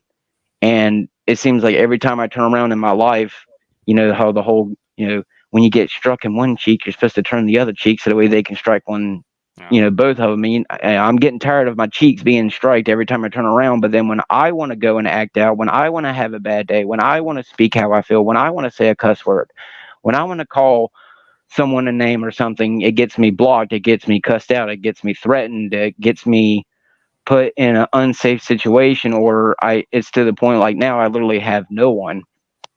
And if there's anyone else who's going through these same ordeals as what with what we're going through, the only thing I can tell you is just cut people off and just stick to yourself. Someone like Jeff, I kind of really appreciate your viewpoint on a lot of things because it's hard for me to see things from your point of view because I've been stuck in my, I guess you want to call it, Christian viewpoint ever since my experiences of when I was 9 and 10 years old. So I've always had a hard time of viewing it without the lens of there being an ultimate power, someone who's got control over everything in the existence. And I'm just starting to come to the conclusion, I mean, I could be wrong in all of it. Maybe God does preordain everything, but I'm starting to think that really all of us humans are just all thrown into one big little pot. And it's, like shooting dice, you get shook around and whatever you come out with is what you're going to come out with. And I guess it really comes down to is you really don't have no control over everything. Like you can sit here and think that you're going to live your entire life this way, and then sickness takes you, or, you just happen to be at the wrong place at the wrong time and you get mugged and shot in the alleyway, to sit here and to think that we all have, like a lot of people believe that you can manifest ideas. I mean, if that were the case, then, every single day you would have Neos from the Matrix waking up and, every single day when you have people, like I know people who have gone out here and blown $300 on the lottery, knowing that they're never going to win it. And then you get on like the news and you read that a woman has won the lottery now 2 times in a row, yet they sit there and say on the back of the ticket that the chances of winning just once is what whatever it is out of however many people are living in the state at the time. Like for where I'm at, it's like one in every 700,000 chances of you winning, and the woman somehow won within a span of 2 or 3 months of each other. I get a lot of like something what my sister would do, since she doesn't believe in God. She goes, if God loves human beings, then why did he create a fly that lands in the eye of a child and lays eggs in the child's eyes, et cetera, et cetera? She gives those kind of arguments. And that's why I do appreciate Jeff's views on a lot of things, because you can't be a Christian and just 100% blindly believe, everything that the Bible throws at you. Because even I myself, there's a lot of the parts where I can read the Bible and it's like, I don't know about this, because people call it contradictions between the old law and the new law, but the way I see it now is that a majority of the people, even so-called Christians, they're starting to adopt, I guess you could call it, a new age religion on top of the Christianity. Like someone like my sister, she doesn't believe that the devil exists, but she sits here and turns around and wears Baphomet shirts, or anything that mocks Jesus Christ. And it's just like, I don't understand why so many people are hypocritical. They can't seem to take responsibility for their own actions. And just like here recently, I saw the other day, not far from down in my neighborhood, a dude was trying to sacrifice his cat, apparently. Yeah. Dude had some shrines up, and the dude was apparently trying to sacrifice a neighbor's cat or something. And he got out of it with a legal loophole by claiming that animal sacrifice is a right to his religion, because his religion is. Oh, I know. He got away with it, but he's just sitting here, and I'm thinking, it's like, how many people are probably just like my sister? Like someone like my sister sits here, and I'm not going to go into too much detail, but to give like a fucked up situation, I smoke weed. Okay. It's not what I consider an actual addiction. There are plenty of people. If you ask me, cancer and cigarettes and nicotine is 100 times more addicting than what marijuana could be to anyone. Help you? Like it helps. Antidepressant type. When I first started smoking weed in my young teenage years, it started off as it was just a way to escape reality, and then once diabetes started taking a little bit more toll, and with the things I've experienced with personal problems in life with friends and family, it just got to the point where, because I can't drink alcohol. I've tried. I got like drunk a few times younger in my life, and like my body, even before my diabetes got too bad, my body clearly didn't like alcohol. And like I can just barely taste alcohol, and it makes me want to puke it up. I just for some reason couldn't. And I've had chances to try other hardcore drugs. I've had, when I'd go to get my weed or whatever, I'd have the dudes who are giving it to me, hey, you want to try this? They'd have a bag of shrooms, coke, crack, meth, laying on the table. And because I'm always going to them to get weed, do you want to try something? And I always turned it away. But what's funny is my brother, who I'm not going to go into detail about him. Funny enough, y'all know who it is. I mean, y'all know him, but He's somebody from the panels? yeah, y'all would know who it is. I'm not going to go into detail, but oh dang, now I'm curious. I love him very, very, very much, but he's one of the most hypocritical people I've probably met in my life, simply because of the fact he has a particular view and point on a lot of things, and if you try to like get him to see another viewpoint, he gets angry about it. He'll cut you off. Well, he won't talk to you. And I've just learned, dude, that it's sad that I seem to have gotten a much more cordial and compassionate talk from people on a podcast than what I have the people in my life. And I'm not going to say it's 100% a spiritual thing, because I don't think it's 100% a spiritual thing. But for people like me and the Machine Lies, people who are probably very especially when it comes to the women that we care about. We're very compassionate. We're very caring. A lot of women think that men can't be, I wouldn't call it feminine, getting in touch with their feminine side, but, I was always taught that it's okay for a man to cry, because if a lot of the times if I didn't cry, it would have been anger. And I'm not a very intimidating person, but I'm one of them kind of people where, let's just put it this way, it's been a repetitive thing for so many years. Like the situation with my dad. I love my dad with all my heart. My dad worked his ass off to keep me in his life, when a majority of my mom's side of the family tried to keep me away from him. Do you still talk to him? I do, but it's a more of a, I see you once a month kind of thing. Are you still alive kind of thing? Simply because of the fact, like, I adored my dad. Like, I would give my life for any one of my friends. I would give my life for especially any one of my family, even if I'm not getting along with them now. But one of the very few people who I never thought in my entire life that I would ever get to the point where I can't stand the sound of their voice, I can't stand to see them, I can't stand, anything that would trigger me about him, because of the just constant. And the thing about my dad is that he was never physical with me in my entire life. He never once had to spank me. He never once beat me. He never once had to slap my hand to get me to understand that I was doing wrong. I was one of them kind of children where all you had to do was say my name, my full entire name, along with my middle name, to know that I was in trouble. I wasn't really a problem child at all. Oh, wow. But then when I got older, and then like I started wanting to do like more teenager older things, like my dad was kind of the person where, because we didn't live in a good neighborhood, he would, because I was kind of still in school at the time, so he was like, even though you should be out getting a job, because I was like 17 right about now, he's the kind of dad where I prefer you, because he was still working at this time. And he was like, I prefer you stay at home, that way I know you're safe, because we really don't live in a very good area. But my dad is one of them kind of people where you go outside and you try to get away from the argument, and like 2 hours later, he's still there waiting on you to come back so he can keep the argument going.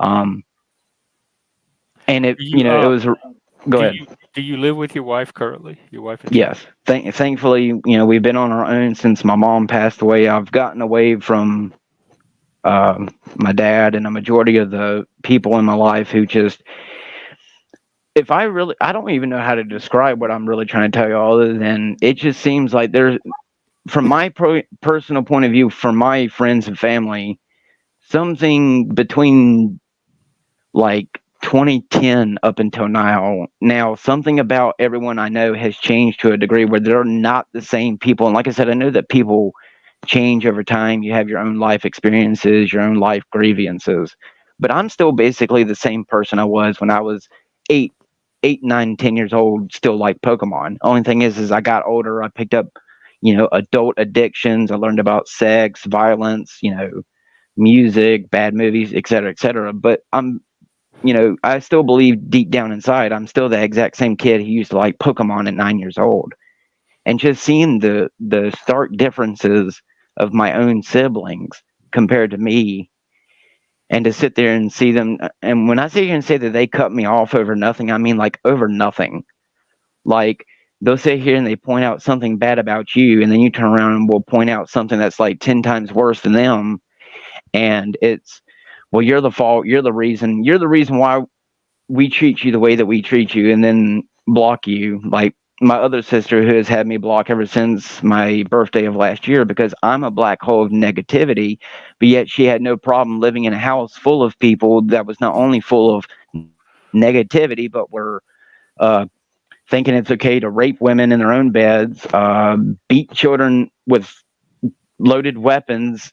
Beat themselves in the face with a loaded weapon while their child is watching them, let their child get a hold of Xanaxes, take their child with them in a car while they go and kill some other dude because their girlfriend is having sex behind their back. I mean, let their child eat so much shitty. Or yeah, let their child eat so much of their own fecal matter that he's, pooping out blood. So I mean, just to sit here and like the horrible things that I know that these people around me have perpetrated, and then you turn around and oh no, you buy a bag of weed because it helps with your mental state, or you refuse to pay rent in a place where people can go into the fridge and literally steal your child's food like their milk. And then when you go and ask why someone has drank your milk with your name on it, that they have the nerve to go behind you and go and complain to your sister that you're drinking your own fucking milk.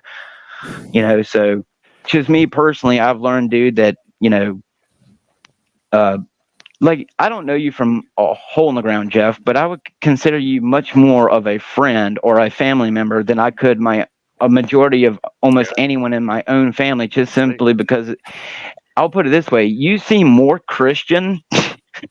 You seem more Christian than what I could say my entire family is basically Satanists. And I wouldn't say that they are Satanists, but the way that they act and treat someone like me, you might as well say that it's kind of like that. It's like the whole entire family is pushing out the black sheep, and they did my mom the exact same way. My brother will sit here and deny it. My sisters sit here and deny it, but they did my mom the exact same way. And the only difference between me and my mom is that supposedly my mom had a chemical imbalance. My mom, her entire life was in and out of mental health hospitals. I personally know what it's like to be gaslit by my own doctors, because I watched my mom for so many years being told, take this head pill, take this head pill. Oh, this is what's wrong with you. This is what's wrong with you. What my mom really needed was a loving and caring family that could see past the problems that she did have and actually offer her help, instead of just, oh, well, go to this doctor. Maybe they'll put you on a new head pill. Go to that doctor. They'll put you on. I think by the time my mom had finally died in 2017, from around the age that I could keep up, my mom was on over 20 head pills. And I'm talking about any head pill from like early 90s up until 2010 that you can think of. She was on and off out of healthcare facilities. I was the only child who was willing to wipe my mom's own ass. I was the only one of the children who was willing to put my mom in the bathtub and give her a bath, where her sister is a millionaire. Okay, her sister works for General Electric. Her sister has a husband who, before he, and I'm using quotations here, quit and became a pastor. He made about $2 million for working at Intel, making the computer chips that not only go in your washers and dryers, but making the computer chips that go into the drones. They help kill the people that they're selling the washer and dryers too. So, they had the money. If they wanted to, they could have paid me to put me up, so that way, because I was already dealing with my own health problems back then. So, you have the youngest of the four children, trying to take care of a mom who everyone has known for years that she's not going to make it to the age of 60. And instead of offering me the support, like my aunt was living in Singapore when my mom died. She paid for the funeral, true. She paid for, everything that the funeral and cost, the wake, the casket, the flowers, and everything. I called my aunt about 2-3 days after my mom had died, so that way I could go through the actual details of how she died, because I'm one of them people where I was going to make sure my mom was dead, because other than just me, my sister, and my son's mom, and my sister's husband, there was no nurses or anyone in the room. So when my mom started showing signs that she was dying, it was me who was checking her pulse, making sure that how you put your ear to the person's ear and mouth to make sure you feel no wind breeze, you don't hear any noise or anything. Didn't feel a pulse, couldn't hear or feel her breathing. I was the only one. There was no chaplain there at the time, so I was the one who started praying over her soul, because it's like, well, I mean, if there is one, I'm the only one here who's willing to do it. So I prayed over her soul, whatnot. I called my aunt to tell her about it. My aunt for a whole year did not once ever call me, and everyone has my contact information. They have my email, they have my name, they have my address, they have everyone in my family that they could contact if they wanted to get a hold of me. Not once did anyone in my family ever ask, is there something I could help you with? Do you need help with this? And because my health was already bad as what it was, and I'm going to tell you, watching my mom die right in front of me killed me. I might not have to physically put a gun in my mouth or put pills in my mouth or any other ways that you could slowly kill yourself. I already have done it through my health from years of watching her suffer with her diabetes and seeing how no one gave a crap about her and how they're basically just like, all right, hurry up, get it in the grave. We ain't got to deal with you no more. At least then it'll be done and over with. And that's the honest to God truth. And then my siblings have turned around and done the exact same thing to me, and then now treat me as if I'm the crazy one, I'm the insane one, kind of like how they did my mom. And Do you I have? would be lying. Do you see anybody like there? No, I don't see the point. I've of all the sessions that I went and sat with my mom when she went to her head people, and I would say I've probably been to about 7 or 8 of mine. Out of the 5 people who I've spoken to, they said that there's nothing wrong with me. I just have what people classify as general clinical depression. But from my personal experience, every time I've ever gone, all they want to do is have you take some kind of medicines. And I tried taking my mom's pills. When they would give my mom a new head pill, I go and take one out of the pack, and I'd take it just to see the kind of effects. And I felt more suicidal, or more depressed, more wanting to end it all than what I ever did before it. So I mean, just me personally, I'm not going to kill myself. I know that for a fact. I'll continue going through this life no matter how hard my existence is, because the thought of me leaving my child terrifies me. So that terrifies me. I'm definitely not suicidal. But I watched my partner die in front of my face too, and it fucked me up bad. Yeah, Joshua, it works. That's fucked up. It will fuck you up, and so that's why I was wondering if you had seen. I have PTSD from. That's when my PTSD started. I feel you. I have PTSD really bad for other reasons, but that's another thing too. A lot of people want to sit here and deny that. Because I think there's a big difference between mental illness.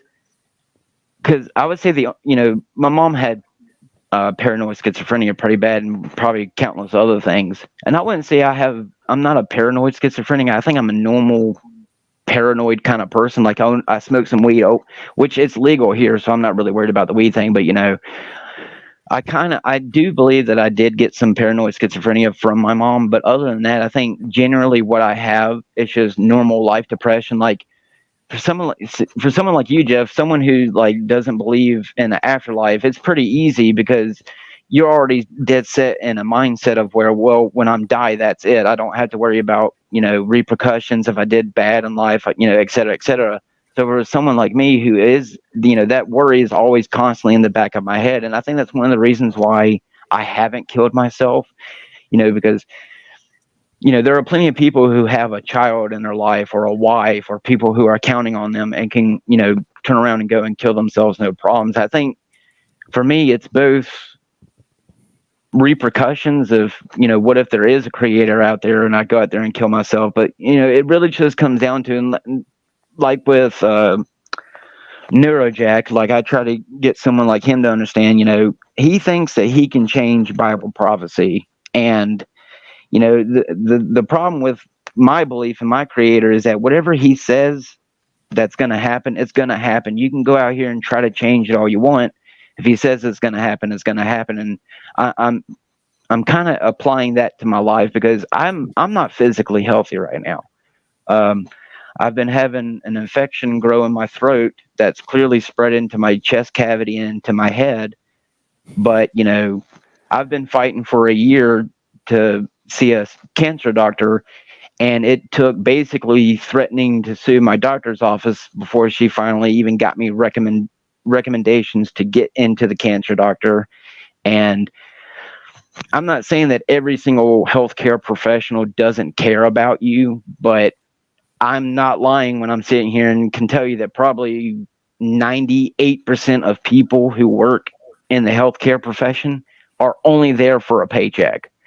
When you sit here and you go to a cancer doctor and they can feel the lump in your throat and you can tell that it's caused such a a problem that you can see the cord itself in your throat go down to your chest cavity, and then he sits here and says, well, it's not cancer. Well, I mean, how do you know? You haven't even biopsied it yet. So, you know, for me personally, I'll be lucky if I make it to see the same age as my mom. My mom died at 50, 51, I think.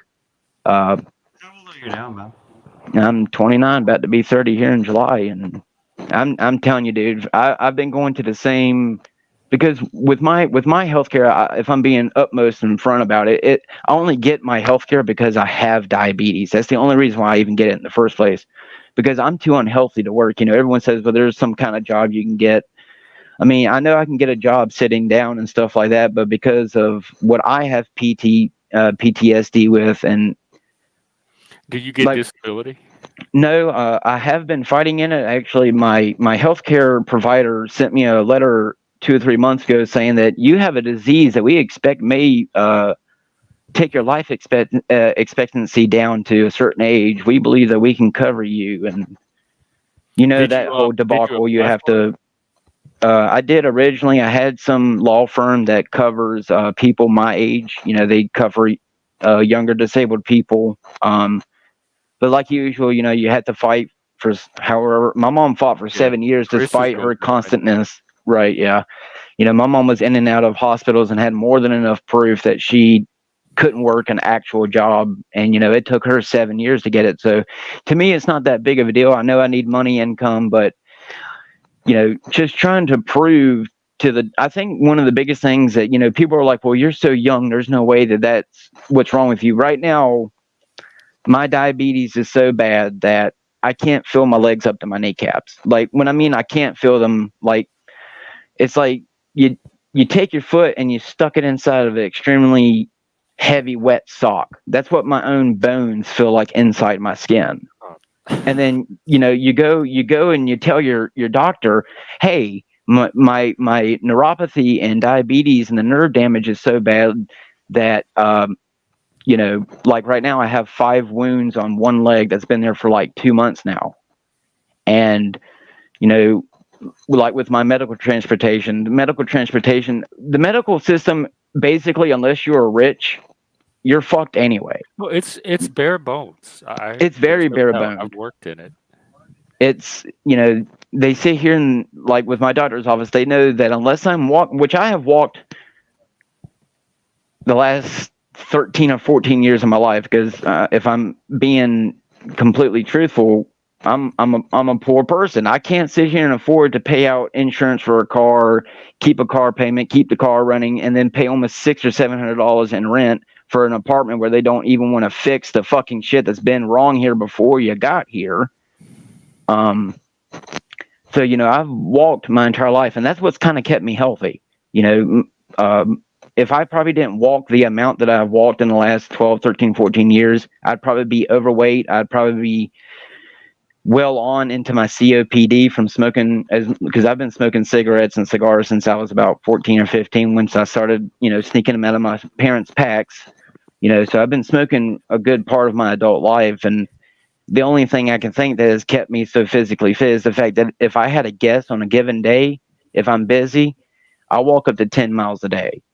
But, you know, now that because the diabetes has hit me to where it is now, you know, I cut my foot and it's not healing. And then I go over here to my doctor, who I've been going to now since I've been back here 4 years. I've had 9 doctors in 4 years. 9 doctors in 4 years. Because it's kind of them, you know, they come for a little bit and they leave, which I understand. But the last doctor I've had her for 2.5 years. 2.5 years. And she just now has started addressing my heart issues, because back when I was about 16 or 17, I had an overweight friend. He was about 300 pounds, and we were outside playing with another friend, and he landed on top of me. And then my other friend, who's a kind of a bulky dude in himself, landed on top of him, who was on top of me, and I heard a rib crack. My dumb ass never went to go and get it checked out. So, like, the calcium and stuff started building up over the injury to the point where, like, I have a large lump over one of my ribs. And you can tell that the pressure or whatever affects my ability to breathe, because I can make myself breathe without having to breathe. I can hold in my breath or let out my breath and move my diaphragm, and you can hear the wind forcibly being pushed in. I also have a heart condition, whether that's from high cholesterol, the diabetes, high blood pressure, whatever. I can't tell you how many times I sit here and told my doctor, I have something wrong with my heart. Well, here's the EKG. Okay, the EKG doesn't show nothing. Okay, the test where they have you lay down, sit up, stand up, for a certain amount of time while they check your blood pressure. Okay, they did that test on me. Well, there's nothing to show, but yet every single person around me who you sit here and say, feel my heart. If I were to take your hand right now and put it on my heart, I can be sitting here in my boxers, not doing anything for hours. And yet my heart is running at a speed and at a, like, it's hard enough that you would have thought I just got done running from the store back home or something. But How old there's are you? nothing. 29. But there's nothing wrong with you. There's nothing wrong with you. I mean, it's constant. And like with the cancer doctor thing, this thing has been growing in my throat for a year because a dentist did not listen to me when I told him about what tooth I thought the infection was coming from. It's my body. I think I would know where the infection is coming from. He didn't listen to me. He pulled 2 other teeth which needed to be taken out, but I know which tooth it was that was causing the problem. He said, no, I thought it was these 2 teeth. For a whole year now, this thing, it started off as a little pea-sized lump in the side of my jaw to the point now it's about a little bit smaller than a golf ball. It hides right there under your jaw where your glands is. I'm pretty sure it's, my lymph nodes that have beyond, infected and what do they call it, aggravated, to the point where the nodule now in my left armpit is about the size of a small marble. You can feel the cord. It goes Did all they the way up biopsy around. it? Nope, they didn't do shit. They gave me a CT scan at the cancer doctor. It took me basically a week and a half of calling them before they even gave me my results. And all they basically said is that it looks good. And they were supposed to reschedule me an appointment to go back, but here you go, still not a call. And I think that's one of the biggest things. Like, Call your insurance company and get a patient care coordinator. Well, people keep constantly telling me to get a patient advocate. The only problem is I'm constantly told by my family that I make excuses. I had a patient advocate over there at the place where I'm currently going now. She's the patient social worker. She's the one who's supposed to help you get set up with everything that you need to get done or whatever. And she's the main reason why I stopped going back. They sit here and she told me to my face the first time she ever talked to me, we really care about our patients' health. So I was like, okay, can you start giving me bus passes? Because I called the last time I tried using my transportation, which because of personal experiences in life, I don't even like riding the city bus because I know the kind of crazies that get on the city buses around me. So because of things that have happened to me in my younger life, I'm kind of iffy about riding with people, even Ubers and taxis, because you don't know, just because they're being audio and video recorded, you don't know how crazy a person is. I had an Uber who was willing to take his gun out from underneath his seat and wave it at me so that way he could show that he had a gun, even though if I were going to rob him, I could have just ripped it out of his hand and took it from him. So, just personally, I don't like getting rides with strangers, even if it's, a business type deal. And so they were like, all right, well, let's try to work around that. And she was going to start giving me bus passes. She was like, whenever you need bus passes, just email me. I'll give you some bus passes. So a few weeks go by and time for me to go to my new appointment. I emailed her saying I need some new bus passes. You go, well, what did you use the last ones that I used it on? I said, well, I used 2 of them to get to my appointments that you know about. And I said I had to use the 3rd one to get to a food bank, which wasn't really the truth. I just wanted to see what she would say. She should have said, well, I can't give you any more. I was like, okay. So I didn't go to my doctor for a whole 2 months. So I went back, and I guess they heard me talking shit about her because I was like, yeah, well, I mean, your social worker sits here and tells people to their face that they care about my health so much, that y'all care about me so much here that you want to make sure I'm getting to my appointments, but yet you wouldn't give me bus passes. And let me tell you something. This place, it's not exactly hard to get to. I mean, it's around an airport. So really, if you're not getting the bus there, the only way to get there is like with me, you have to walk or get a car ride. I have been going to that place for 2 years now. I have never once ever seen a person get on the bus or off the bus, ever.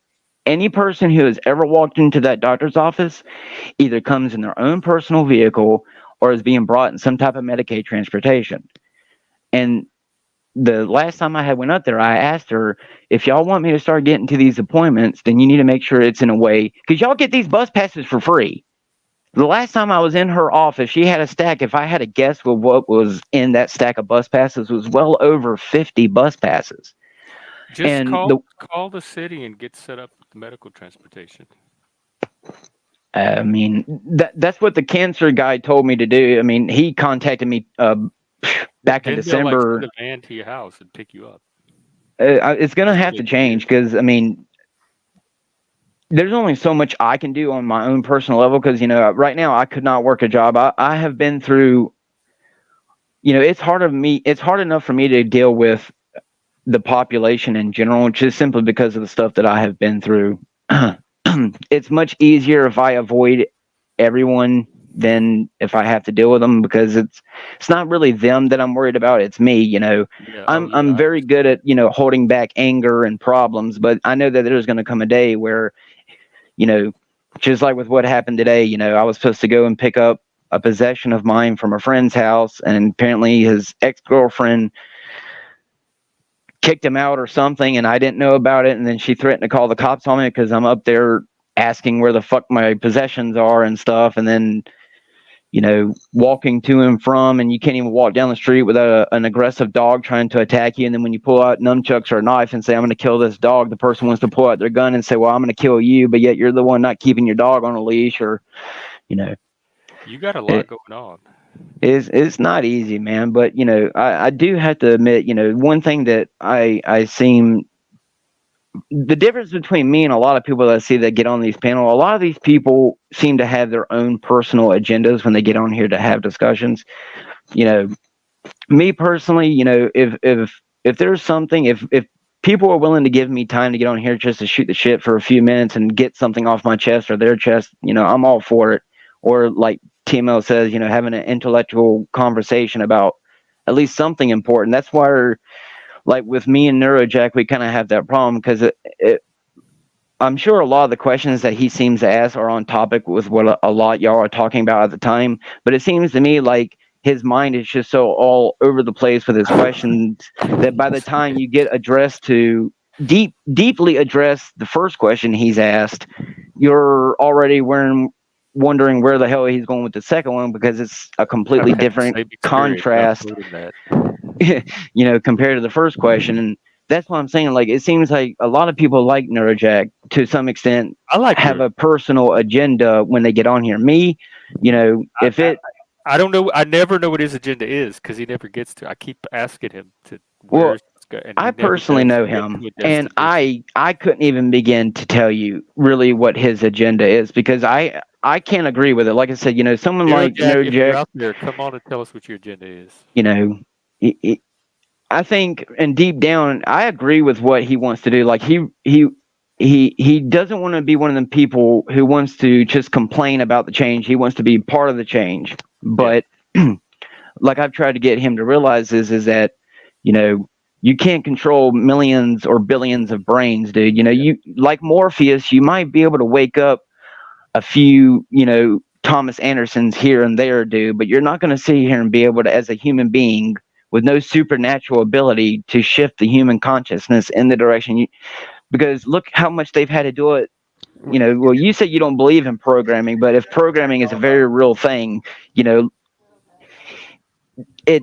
believe in propaganda and influence. Most of it is generational indoctrination. Sometimes it takes a generation or two to be indoctrinated. Right. It sounds a lot more like a Jack Talcott than NeuroJack's being. I don't hear him talking about trying to change human consciousness that much. So. He is always talking about trying to get. Trust me. Deep down inside, I mean, he may be trying to do it another way, but someone like NeuroJack, like me, knows that the brain is a very powerful tool, especially how easily you can mold it and mend it into what you want it to be. I haven't found And it that easy. At I think all. it's I've kind been of like with trying Anakin to. Skywalker.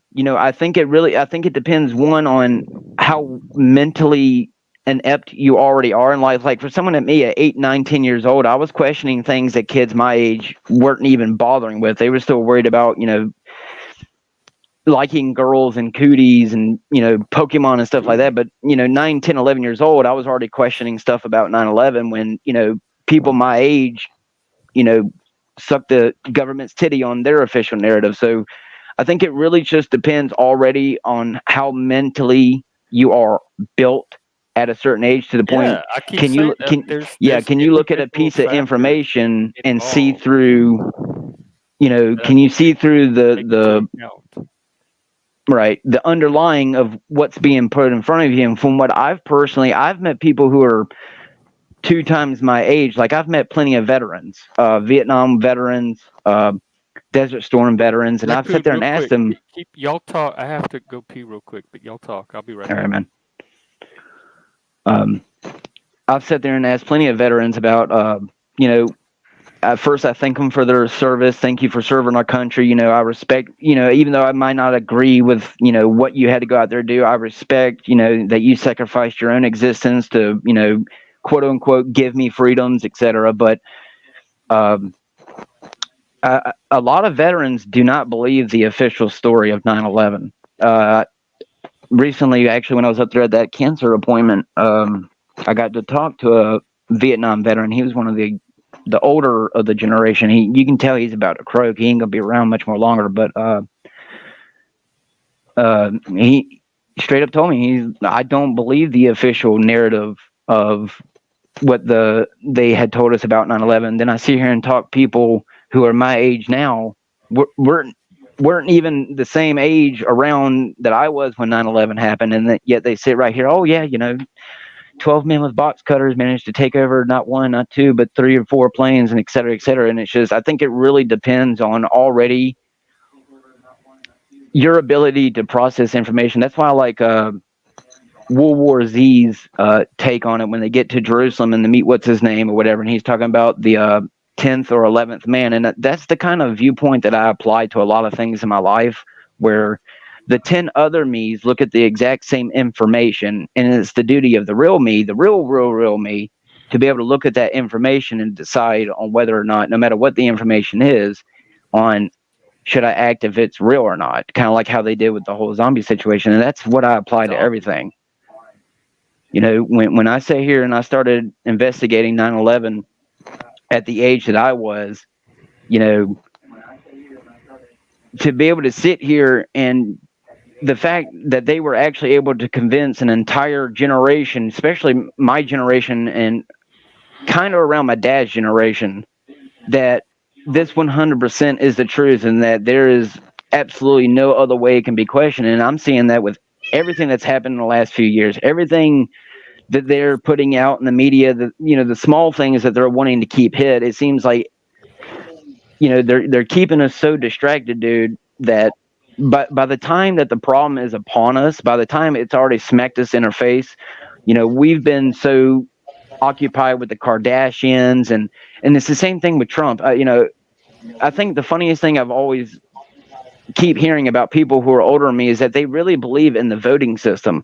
If anyone really sits here and believes that you're living in a country where your vote actually matters, and I think I believe in the voting system because I've Good job, watched though. people get voted out of office. New people get voted in, so it works. maybe to some certain levels, but to sit So here the and voting system itself works. What people may be talking about is the candidate selection process. Like the people themselves that are being swapped out may not make a difference, but the voting definitely does. And again, it depends on where you live, like, and who dominates regionally as to True. how much impact your individual vote's going to have. But I'm not black pilled on our system, our government, and I wonder how much of that is an artifact of modern social media, because it's so hard to tell what the hell's going on. So people's brain fills in with whatever random narrative they put I together. mean, I do agree with that. They're connected. But I mean, a lot of these things, though, a lot of my thought processes now, though, are things that are happening that I felt this way, like almost pre-YouTube. Like when YouTube came out around the time it did, when I first started getting on it, I think maybe at the time there was like 150 videos on there at most.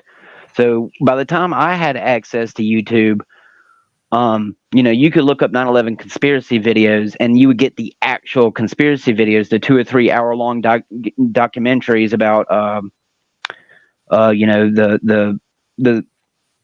the conspiracy theories. That's how it is. And now, like nowadays on YouTube, I've gone on YouTube and I've probably scrolled for a whole hour and I can't even find anything close to what you at one time could originally find by just looking it up. And that's proof in itself. Like I was trying to get someone who I was having a conversation with, that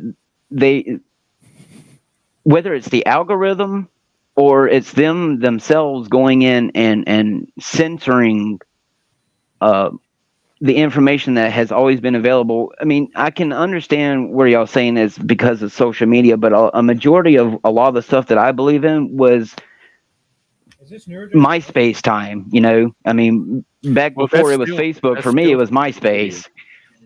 But back then, I wasn't in those kind of conversations on MySpace. So anything, I do have to admit, yes, a majority of my 9/11 conspiracy stuff did come from the 9/11 conspiracy videos that started coming out around the time of what I was at like 10 or 11 years old. But even though I would sit there for hours on end and watch these videos and watching, demolition videos it was hours and hours of comparing,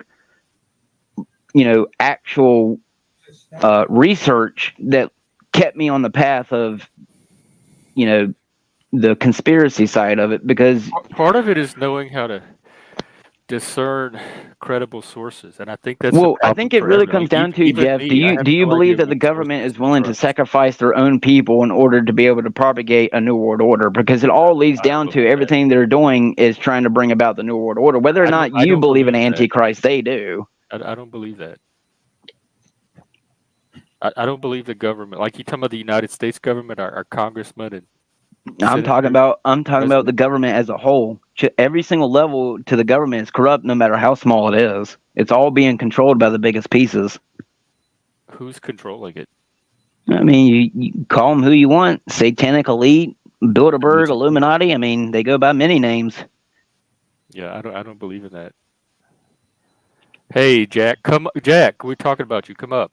Well, you see, that's where I say why I like talking with you so much, because it's really not easy to see it from someone else's point of view unless it's your point of view. Like someone who will automatically shut down anything conspiracy wise. That I actually appreciate that type of viewpoint, because I don't shut it down, but I do try to push for some kind of more evidence for it. Like I'm always willing to entertain it if they have evidence for it, which they never do. And I've analogized it once to like that is true. Not a single person driving the car, the bus, or whatever. It's multiple steering wheels with multiple groups, and they all have their own agendas and individuals even. And so it's not. I don't believe there's this one coordinated group that's running everything. I think there's multiple groups that are trying to enact their vision for humanity and their values. And you could be very well right. I'm not saying you're wrong. I mean, it could be multiple small groups, but I mean, really what it comes down to, Jeff, is that, I could be someone who's deep in the shit. I could have, hard drive upon hard drive of, physical proof, but, there's going to be someone down the line who's going to say it's all doctored and faked anyway, especially with today's technology. You can't even sit here and watch a video of a person and be able to discern whether or not it's even that real person. Right, and now we got AI. That's going to increase with the. That's the interesting thing that I'm going to go over in my show tomorrow. In the Islamic modernism, we're going to be talking about how some of these groups, because it's interesting. You can talk about conspiracies and stuff, all the time, but one of the facts that's going to come to the forefront, if you're talking about this issue, is that did the CIA, or the U.S. government or private contractors, that operate inside the U.S. government, and inside Israel, were they responsible or not for arming, just giving the arms to the radical terrorist groups that are Islamic terrorist groups? Yeah. Well, I mean, I believe they definitely did it on purpose, but Yeah, they they know they did it. Now the issue is whether it was strategic or not. So the only issue is why did they arm the radical Islamic terrorist groups, and then what about those radical groups did it seem amenable for them to work with, quote unquote, Western powers? You know what I mean? It's interesting, so that's because there are certain Islamic ideologies that are quote unquote modernist, so they follow, sort of fascist ideology, even though you would think of fascist ideology as growing out of far leftist thought, radical leftist, thought projects, like nationalism and socialism, but lo and behold, there's a type of Islamic twist to those things, and then they become hijacked by the Western powers. So it's pretty interesting how certain groups that are like radical, and then now you could see the same thing kind of happening in the Christian groups. You could see how a Christian organization could maybe become radicalized, become fundamentalist organization, and even militarized, to a certain extent. Maybe they might be trying the same project within some Christian groups that they did in Islamic groups. I think that's true. It's possibly even in the more atheistic woke circles too. So. Right. So like atheism plus.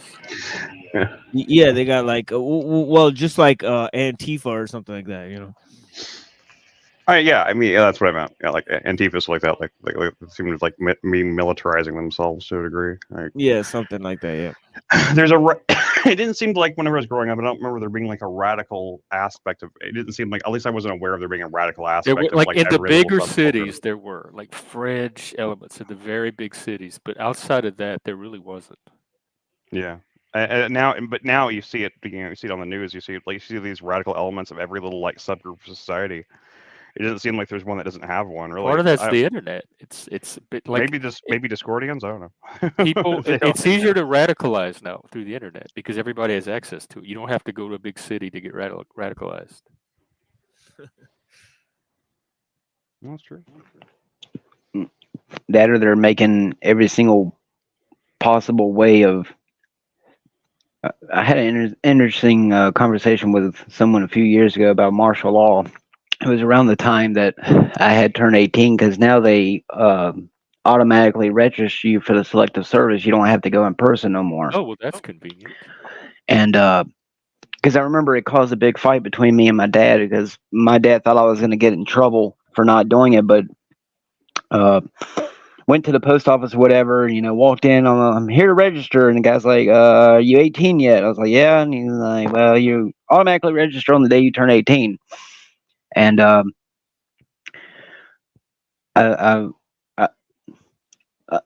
think what's funny is what a lot of people don't realize is they haven't really had a reason to use martial law like in its full entirety yet. A lot of people think martial law is just a curfew and a few platoon of soldiers out in the ground patrolling the area, but martial law comes down to they have the right to take your house, they have the right to take your vehicle, public transportation. They can basically come in your house and take your food and your water and kill you, and there's nothing you can do about it.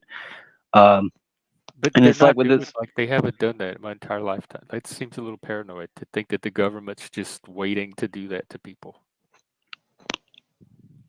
Well, see, I think personally you have on the outside the government that they portray, and then I think you have your what people like to call your black governments, your off the book governments. I'm not saying that there's not an actual government establishment that's out here to, but there's that's just a supposition that there's this like deep state lizard people government. Well, There's I mean, no even real if you want reason to to assume keep that the it's true. supernatural out, I think it's, I wouldn't say idiotic, but it's foolish to just completely disregard that there is a chance that the opposite is the truth. I mean, I I mean, guess there's always a chance, but it would I would have to have more to go on to believe something that preposterous than other than that, like vibes. People just feel like there's this. That's what's happening. well, maybe it, it really comes down to, all my views are going to be spiritual. So I feel like if you're not spiritually in tune with a That creator could be or it, right? whatever, Yeah, because if there's a spiritual element to it, because if I'm being perfectly honest, every single person who I've ever spoken to who doesn't believe in God or Jesus or really anything beyond their human realm, they basically will disregard.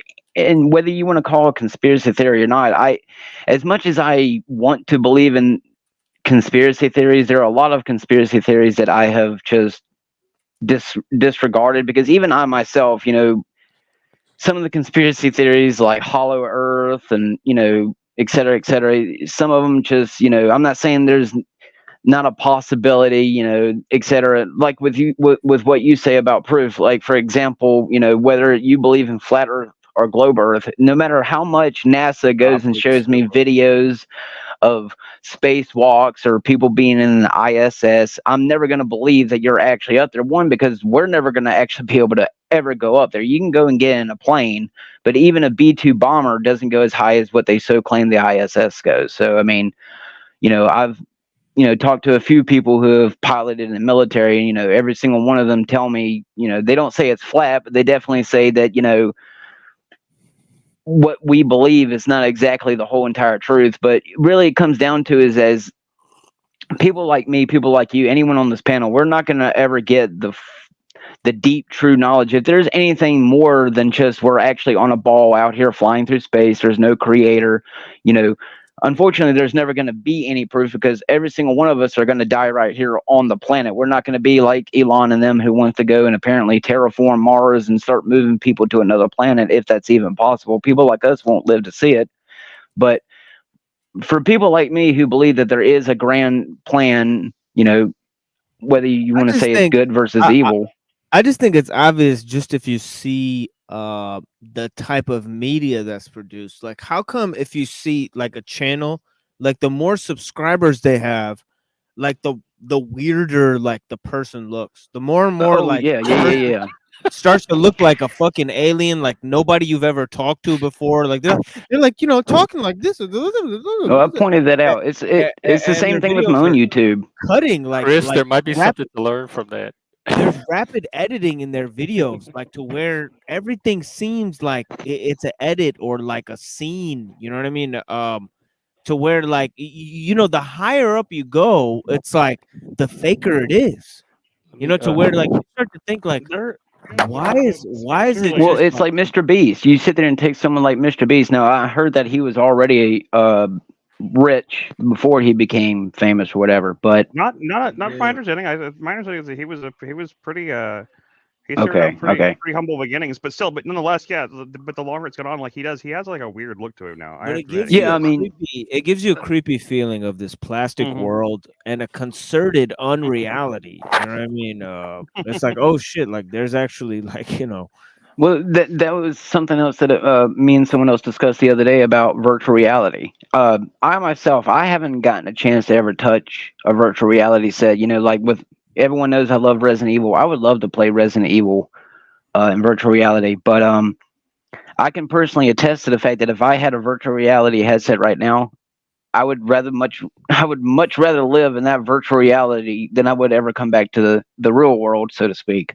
People But do that just with video games oh, now, I know, but and music. I mean, movies. Well, music too. I think like I said, it really comes down to with how well your spirit is already in tune to things. Like someone like me, I know that video games are bad. I know that it's taken up a large chunk of my life, but I can still distinguish reality from the video game, where you have a lot of people who can't. You have people who, You know, I like people who can cosplay really well. I'm talking about the people who go out there and spend thousands of dollars in their costume to look exactly like the character that they're portraying. But there are some people who live as their character. And I'm not saying that that's completely unhealthy.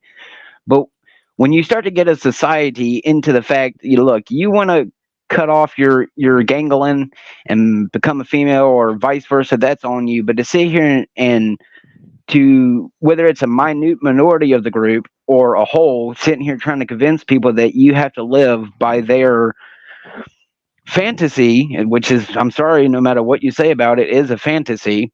I think the right to say I'm gay means so much more sense than what saying that I'm a man who's in a female body or vice versa, or like some people I know who literally think that they're a cat and go through the entire process. But the other one's an attraction. Like they're completely exactly different things. I don't understand how gay and trans gets mixed up together. Hey, anyway, Robert. They're completely different like processes in the brain that they do those things.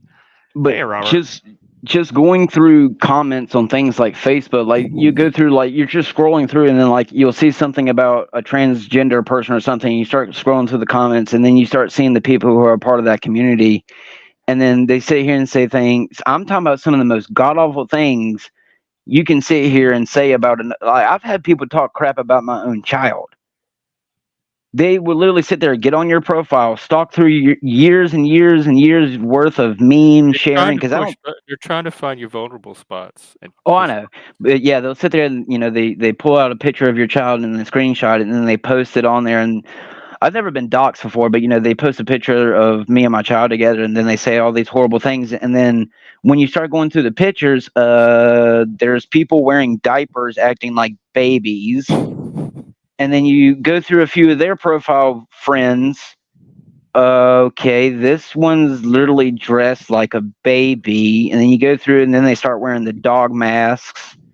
Oh yeah. You scroll a little bit further, and then I'm not even going to talk about it, but it's as close as you can to the kid stuff. This sounds like this really happened to you. Someone went, some person really did like find your social media profile, like pulled like a picture of your kids, did some sort of like weird fucking post about it, and about you, and then you went through their stuff, and then you found that. What I'm just saying is, but that's happened on multiple things. Even when it's not someone talking crap, like you see someone who looks interesting, you click on their profile, and then you start doing your research on them, and you start going to their friends list, and then after 10 minutes of going to the friend list, you start to realize the kind of people that these people socialize with. And I'm talking about 20, 30, 40 people who thinks it's completely normal to wear a binky and a diaper and sleep in a crib, who have boyfriends or girlfriends, whether they're gay or not, and then sit there and say it's not sexual, but they're wearing a onesie in front of their partner with a baby bottle in their mouth.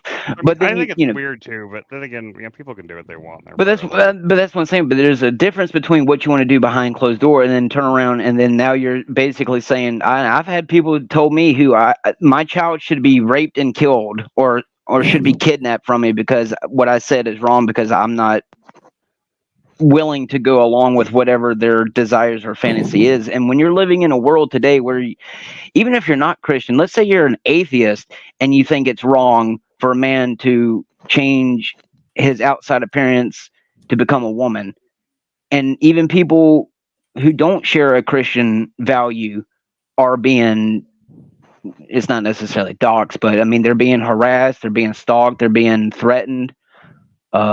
Yeah, but like all the extremists on both sides are doing that too.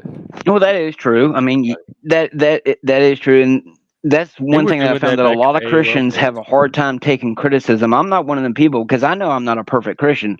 I know that I'm a sinner. I know that I still sin, and one person's sin is no worse than a sin that I commit. My God may tell me to judge righteously, but I also decide not to judge, because who am I to judge? I the way I see it, I'm no better than anyone else. But I'm not one of them people who's going to sit here and chastise you, with what NeuroJack was going through, about being doxxed or whatever.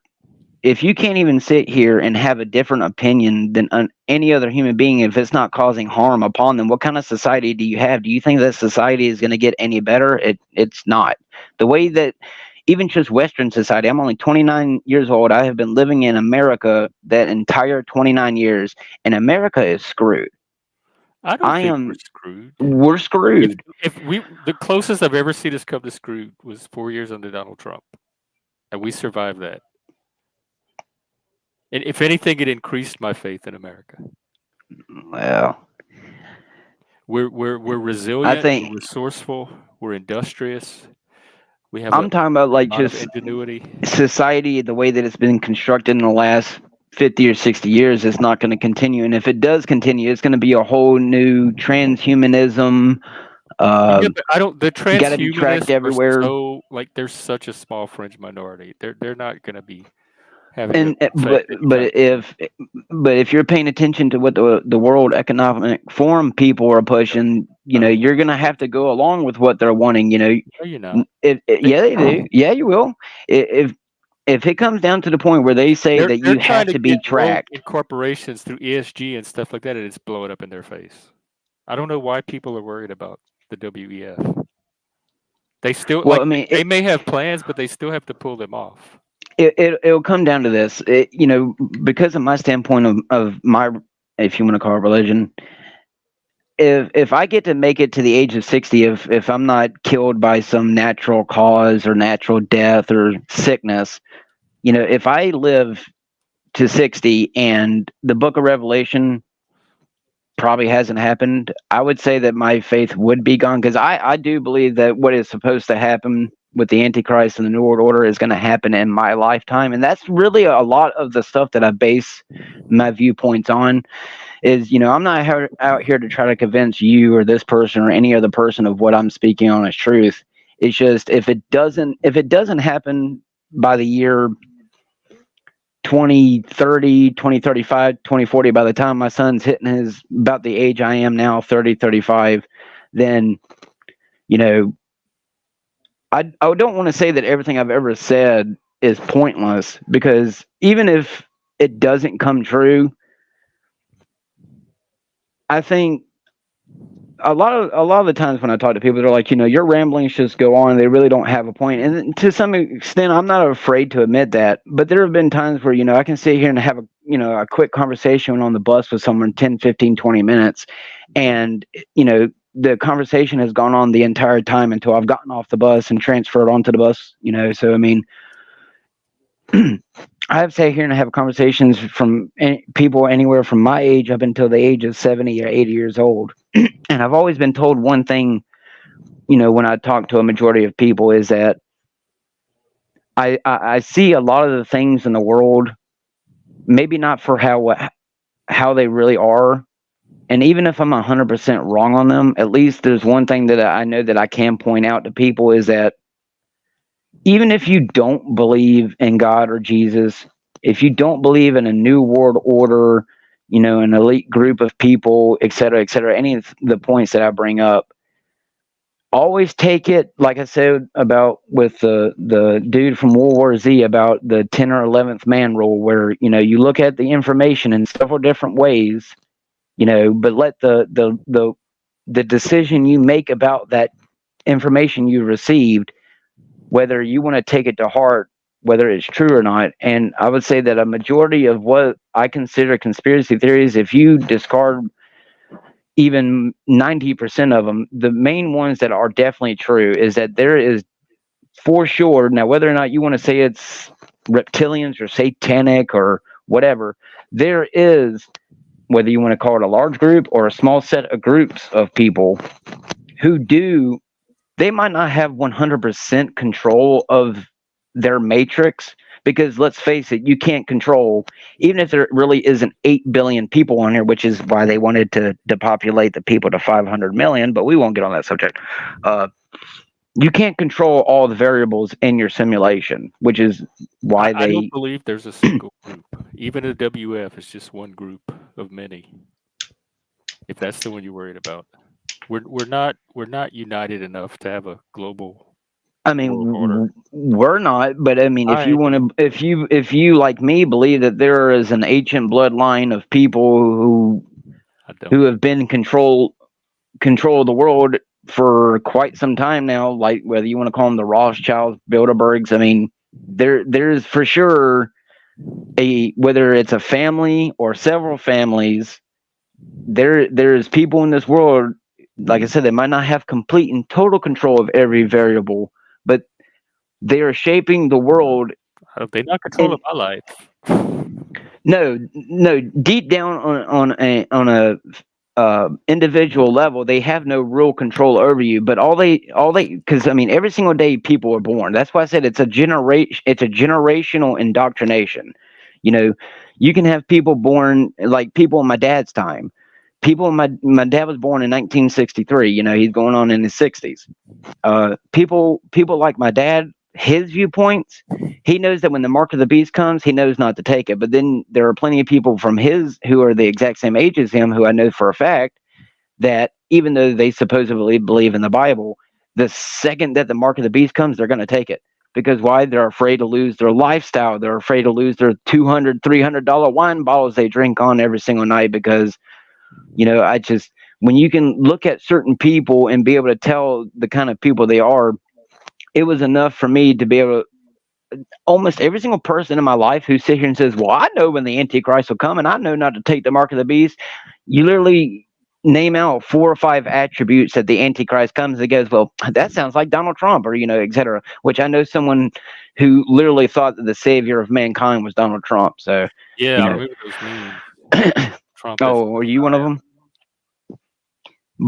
But no, you know, my final word, because I do have to go and get off here. I gotta, you know, take care of the family. But I will say this, you know, I could be completely wrong in my theories and or my conspiracies or whatnot, and that's fine and dandy, you know. I mean, I could go and end up in the grave. Than even I'm able to show. So I admire you for that. I appreciate that. But you know, you know, all it takes is a seed or an inkling of doubt to be placed in anyone's mind who has been indoctrinated. And I'm talking about like the matrix and kind of indoctrination. Oh, your government would never lie to you, or you know, et cetera, et cetera. But you know, maybe one day, Jeff, we'll go through our entire existence and everything I'm talking about, or what, you know, the Machine Lives believes in, or anyone else on these panels believes in. We could go our entire lives and it never happens. But remember, if it does happen, someone did warn you about it. Yes, so, you know, it will be very humbling, and I will remember personally that. You know, like I said, you know, you don't believe that you have a soul, but I think you have a soul. I think, you know, I care about every single human, you know, on this planet, no matter how vile, cruel, or kind they are. It's just, you know, unfortunately, not every single human being has the same kind of mindset as what everyone else does. You have violent mindsets, you have, you know, kind, caring mindsets, and then you have mindsets that don't have a mindset, I guess you want to say it. You know, really, it comes down to what I've noticed is that I don't even know how to articulate it. The human race is, like I said, it's like a hand of dice. You can sit here and shake up the dice all you want. You're going to get whatever combination comes out. And, you know, like I try to get NeuroJack to understand, even if you get like-minded people like us in these discussions, you're going to have a sea of other people who don't give a rat's ass about what you're talking about. All they care about is what they can gain in life, who they can use, and et cetera, et cetera. So to sit here and think that you're going to be able to change the minds and the populace to somehow become the utopian that you so desire, in my belief, there's only going to be one utopia, and that's when Jesus Christ comes back, eliminates the sin, and creates the new earth, and et cetera, et cetera. So, I mean, you know, you're not taking responsibility for yourself. You're not taking responsibility. You're going to wait for Jesus to do it. Well, I mean, I can take responsibility for my own sins, but that's as far as my responsibility can go. I mean, Jesus is the only person who can take on the sins of another person. You know, like when a priest sits here and says, you've been forgiven of your sins, or the Pope says you've been forgiven of your sins. I don't care what anyone wants to quote from the Bible. Only Jesus Christ can forgive you. There is no evidence that Jesus can do it either, because there's still sin in the world. Jesus allegedly took the sins upon everyone, but there's still sin. Explain that. Well, yeah, I mean, you're not exactly wrong about that, but I think it really comes down to is that, God wants as many people to come to Christ as he can before the end times, and that's the only way he was able to do it. I know there's a lot of people God could who just poof away the sin. He's not doing it. He's omniscient, omnipotent. He just poof it away, but it's still here. Define sin. What's sin? Anything God doesn't like, apparently. But that there's a contradiction because things would just be in the state God wants if he just moved it into that state. So sin. I'm just saying there's an Old Testament version of sin, and there's many different actually versions of the Old Testament version of sin. There's a completely different concept in the New Testament. I mean, like the concept of sin is not exactly as concrete. Like. It's not concrete enough of a thing for you to say that the metaphysical concept of Christ like taking on the sins of mankind to say that meant that sin was going to disappear or something like that. If God is omniscient and omnipotent and didn't want sin, he could just snap it away. Right. I think he kind of did, in my opinion. I don't really. But why is it still here?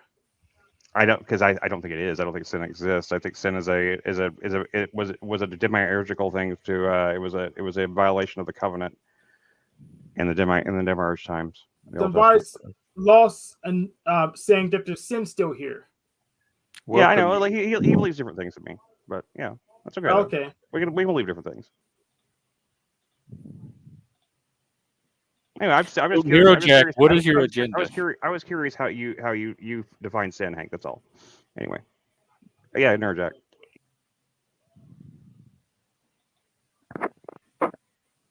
Oh, maybe he's not there.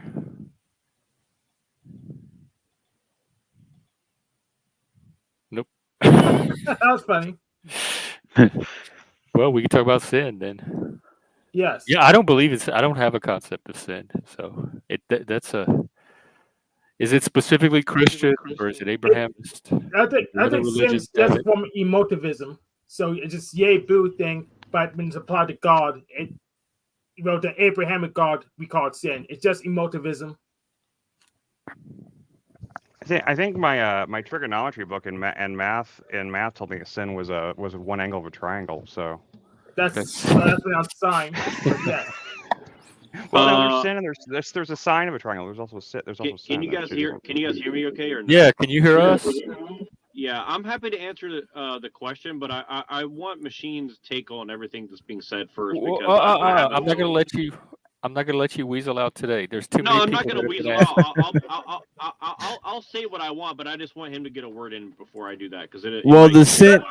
Well, I'll be very quick. It's just like the sin thing. I mean, in Islam, sin is just injustice. So it's just like if you oppress another person, you steal something, you practice sexual degeneracy or immorality, that could harm a community. There's all of these things. So sin is closely related to the concept of just doing bad things in the world. So I just think that it's pretty self-explanatory what sin is there. But anyways, yeah, go ahead, Neuro. Yeah, I agree. See, this is the thing is like whatever you want to label me, I agree with a lot of different people on a lot of different things. So like what Machine said there, like I think sin should be very easy to understand, but yet people complicate it and just use it to fuck with people's heads, in my opinion, right? And I think that where I disagree with LosIlluminados is that he assumes that we can't do anything to change our reality, but I would argue that the whole basis of Christianity is we are here to do the absolute best that we can while we are here, because I don't think it's actually a test, it's not the right word, but in other words, we are here to play a game, and how we play it determines what's going to happen after. Now, I don't really believe that people are necessarily damned to hell forever, eternity, but it's possible. But I don't think that I don't take that as like I wouldn't hang my hat on that, put it that way. And I think for the other thing I'll say is like Chris knows a lot about Gnostic stuff. Jeff knows a lot about the psychology and history, actually, of philosophy and stuff. And then Hank understands something that very few people understand, which is that your perception does kind of change reality, and a lot of Christians should know that, but they don't. I'm not saying it like necessarily changes reality, but it will change the way you interact with reality, definitely. And I think that that's something that people need to understand. And I'll give you an example. I think that the last stream that Machine Lies did was very successful. Why? Because I think when you start making fun of things that are true to get to a truth, reality starts to change. When you get people to open their heart to the truth, that's very different than telling people like the truth. Talcott. Yeah, no, I think that you can't deny it. I think people having their heart open to truth is very different than screaming in someone's face. This is I'm a little lost, brother. What are you referring to in terms of the last stream? Is that the Wednesday one or the Friday one? I'm sorry. Yeah, the Friday one. I'm just now listening to that one because I was. Oh, okay. So you mean out. the Wednesday one? Okay, I see what you mean. Yeah. But the Wednesday one was like chaotic and stuff. But what I mean is like the way people were addressing issues was very. Was that the one with Bunny and them on it? Rant and. Yeah. Yes. Yeah. Yeah, Bunny Christ. I saw people actually engaging in what I would term spiritual That's so warfare. funny. That's so funny because Jeff could not stand that stream. I think he was there. No, for maybe... you know where it got entry for me was when that Michael guy started talking about his experiences with demonic possession, and that's when it got real and something I could like attach to. Yeah, we were talking about rules for radicals this morning. Yeah, I love that stream on Wednesday. I really, really liked it. I could get to the heart of the issues that. I mean, NeuroJack still won't admit that hell is just a form of mind control, even though he looks in the mind control all the time. NeuroJack, so what's your agenda? Don't keep us in suspense. I want people to engage in spiritual warfare. Okay, and what form? What you side? Want me to do satanic rituals for you? I want people to do it on their own side for their own personal development. How is that? Okay, then how is that war? If it's for personal development, I don't associate that with. I associate warfare with directed against somebody else. He's an anarchist. Yes, like I'm the exact opposite of Joshua Jones, even though I call myself a Christian nationalist at times. I think that we have two options. You're going to have the boot on your face forever, or you're going to have to get enough people to start caring about their own development in this lifetime. And so that's the way I see it. I don't think there's any other option. You got those two choices. Do you want to be a slave, or do you want to embody truth? How do you? I mean, I kind of work in personal development. How do you get people to care about their development if they're not? That happens internally. That's the question that I'm asking myself every single day. Oh, well, you make it so. It's like getting somebody to quit alcohol or drug. It happens when they're ready for it. You change the environment so if they don't care about their personal development, they just can't do anything at all. That's the social engineering part. Yes, that's social engineering. And also some physical engineering, if you catch my drift. Explain that thing. Oh, so you just engineer it so that if they don't develop, they just don't get to participate in society anymore, and it's one way or another. Right, and I think there is a third option, which is that you choose not to participate, which is also a choice for personal development as well. But that's a more advanced option, I would say. Yeah, mushrooming. Yes. Well, some people do that. I mean, I participate very little compared to most people. Yeah, and I think if you're doing that in an active, non-participatory way, I think that is actually valuable to the world, to be honest with you. And that's not something that people want to hear, but I think that you can.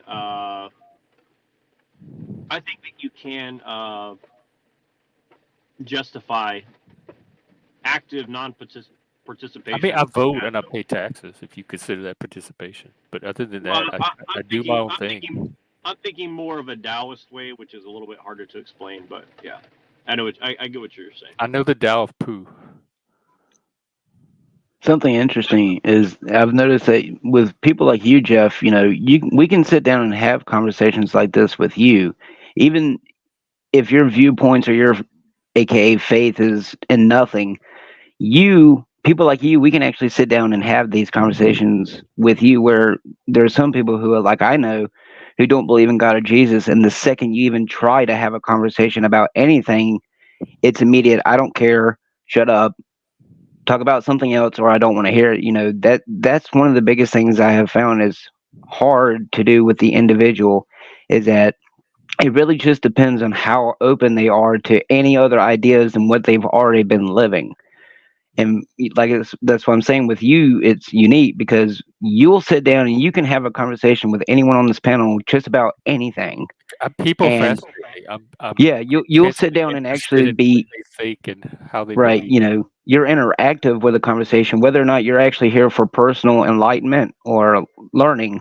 Where a majority of people, like I said, I've noticed when the second you sit down and even try to have a conversation beyond anything other than their own personal life, and you're just shut down, they won't even begin to go on any, like what NeuroJack is talking about, a personal endeavorment for anything. They're so content with their life, their job, etc., the family, to the point that they won't even begin a conversation on anything that diverts from the cozy casual life that they've been living. That's all I got to say when it comes to what he was talking about. And most people don't have a motivation to grow or develop, and that's fine. They can live their whole life at whatever level they're at. They're probably being productive, and they're probably generally good people. In my experience, like, the motivation to develop oftentimes comes from crisis or adversity or challenge, and most people are just not gonna seek that out. Exactly. Yeah, I agree.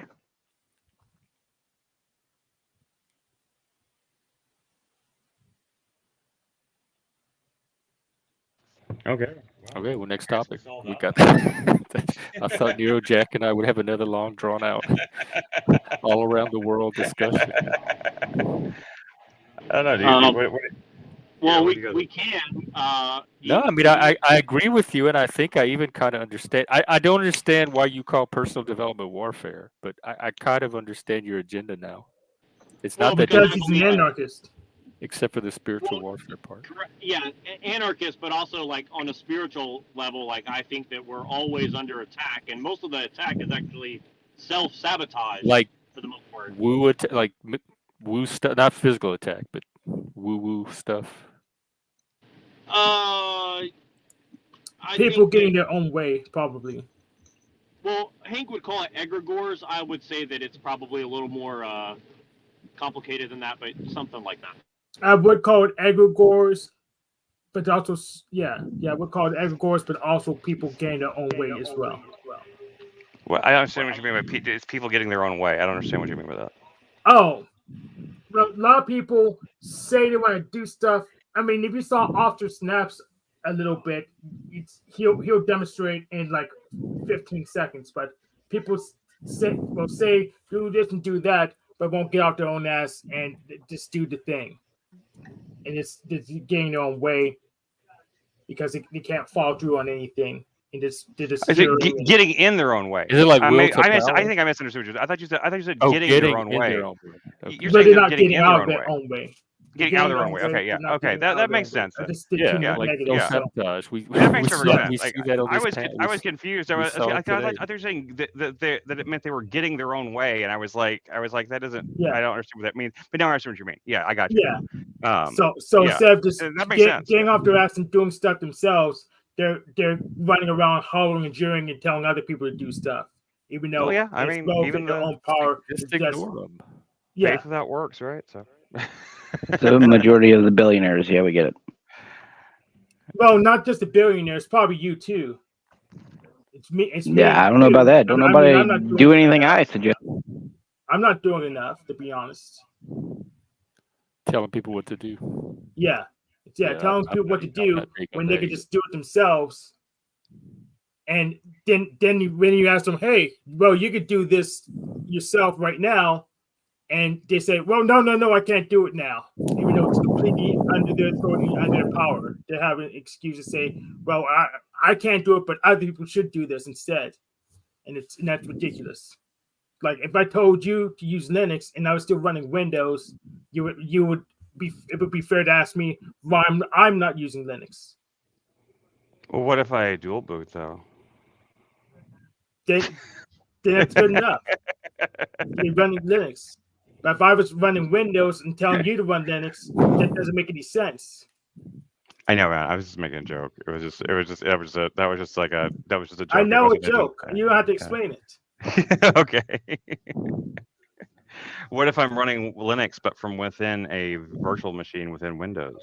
Then you're running Linux. No, I'm running both.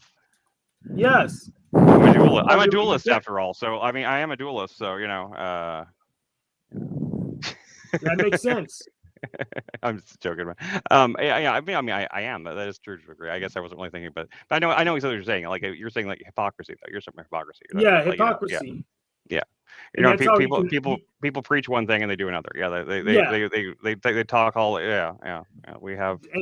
And those people, I say, well, I probably shouldn't trust them unless they can still explain why they have a different stand for themselves and for me. If they have like a sensible reason, they can explain what state they're in and why it should be different from me, then I'll take them seriously. But most of the time, they have no idea.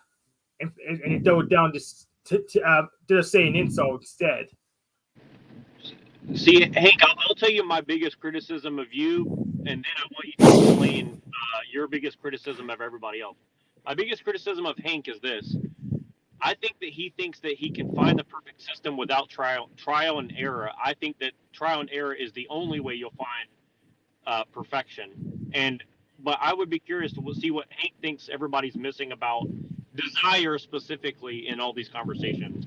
Because like I would say desire relates directly to epistemology. If you don't take into account desire, your epistemology will always fall, in my opinion. Oh my God. So my biggest criticism of everyone else is that you think perfection is anything to get to. Perfection is impossible to get to by definition. So, you can only do better than you did before. You can't. Yeah, I was going to say the same thing about that perfection word. Caught my attention too. Hey, Redington. Hey, Redington. That's the first I've ever seen you on the panel before, or any panel. I guess you said that you. I've seen him before. TML. Yeah, you cracked me up. I've never seen him on a panel before, so I'm so just saying welcome. On the Machine Live on Wednesday. Yeah, well, I wasn't there. NeuroJack away too. Yeah, I was on there for like the last half hour or so. Well, I'm happy to see you on the panel, man. That's all I'm saying. What'd you come on to share with us here? I was just wondering how Jeff explains the devil possession, or not possession, attachment is the word used in chat. And Annie was in in your worldview, in the monist worldview. Let me put her comment up. This feeling she was describing, I can relate to, and except for the restless leg part, but I can experience that sense of an attachment getting dangerously close to taking over. I can relate to, and she calls it demonic attachment. So I was just playing off of her comment. Great topic. Is that just all psychological or what? Probably chemical too. Like it's that infatuation chemical that they say is like cocaine or has the effects of cocaine. Oxytocin or something. Yeah, like maybe. I don't even know if it's just one chemical, but it's that effect that you get when you're around certain people. Usually for me, it's narcissists, sociopaths, demons that does it to me. All of a sudden, NeuroJack's gone. Yeah, he always does this. He does it all the time. I mean, he's our Officer Snaps, except he gets himself off the stage. Well, I mean, You know, and like I have various feelings about like the whole demonic attachment thing type thing. I don't know because like I've seen a lot of people saying lately. I've seen this like posted a few times in Discord even. People making videos about saying that like and I think Redington, I think you've maybe said this before, that you thought that the voices that people hear when they're schizophrenic, you think that those are actually demons and they're real. They're not mental projections of Yes. any kind. You know, but at the same time, see, I was kind of on that. I actually thought that too because I was pretty paranoid and crazy and crazy myself whenever my wife was going through that. But you know, the medication. I mean, if it was really demonic, then why would the medication make it stop? You know, It's why would her olanzapine actually like stop the voices from Oh, occurring? because again, medication it's affects demons, apparently. Well, that's what I'm saying. I don't think medication would affect demons. That's my point. Well, guess it does. Well, let's Oh, hear what okay. Redington has to say. Oh, yeah, I'd like to hear what he has to say. it's not so much that it's affecting the demons. It's more affecting. I forget if it was on the stream on Wednesday or if it was from the video I linked, where it's more of affecting the Right. Yeah. The connection between you and two. God. That's And the way I feel. and at least some of those first generation psychiatric drugs were basically destroying the patient's brains. They're shrinking them to basically nothing.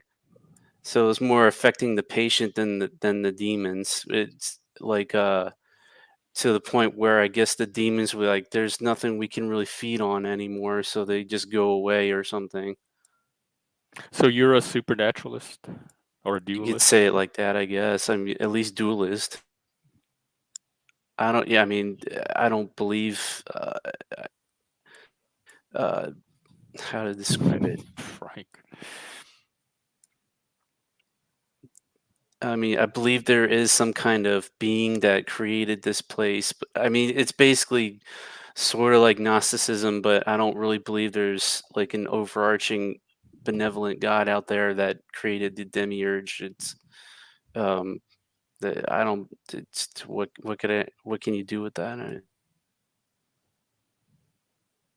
No, what do you mean? What can you do with? I don't understand. I understand what you're saying. I mean, that's fine. Like you can have different viewpoints. I mean, it's, esoteric stuff is all kind of like it's all gobbledygook up to a certain point because it's like it's not something you can fully describe in fully in natural terms, and therefore it kind of falls outside the realm of any kind of like logical discussion. So I don't. It doesn't bother me at all that you have that view, but I'm saying like, well, what you said, like what can you do with that? I mean, I don't understand what that is, what that means. It's just basically like, what's the point of that belief? In other words, what's the point of the belief that there's like a source, a father, or a source of good? Yeah. It's mind I don't control. know because without that father figure, without that original source type thing, then what would ultimately be the point? I guess is like the main thing. I guess that's the main thing. The only thing it really solves is like the meaning of life kind of thing. I'm always interested in people's reasoning for believing in a creator, like why that makes sense. I think the interesting thing is if the version of my God, which is whether you want to say it's the Trinity, a fatherly type creator who created human beings in his image, if you remove that, whatever created you, if it's nothingness, then you have no purpose in itself, so there's no point to even argue or you for weren't it. created. That would assume I was created by something. But what I'm saying is if my version of the Almighty Creator is not real, then whatever version, whether you believe in what the machine believes in, Muslim, Buddhist, et cetera, the spaghetti monster, Cthulhu, any of the other gods, it really comes down to, since we don't have the actual proof of who created us, with my version, the proof is all around me. The sun, the moon, the stars, plants, animals, human beings in themselves, the complexity of the eye, colors.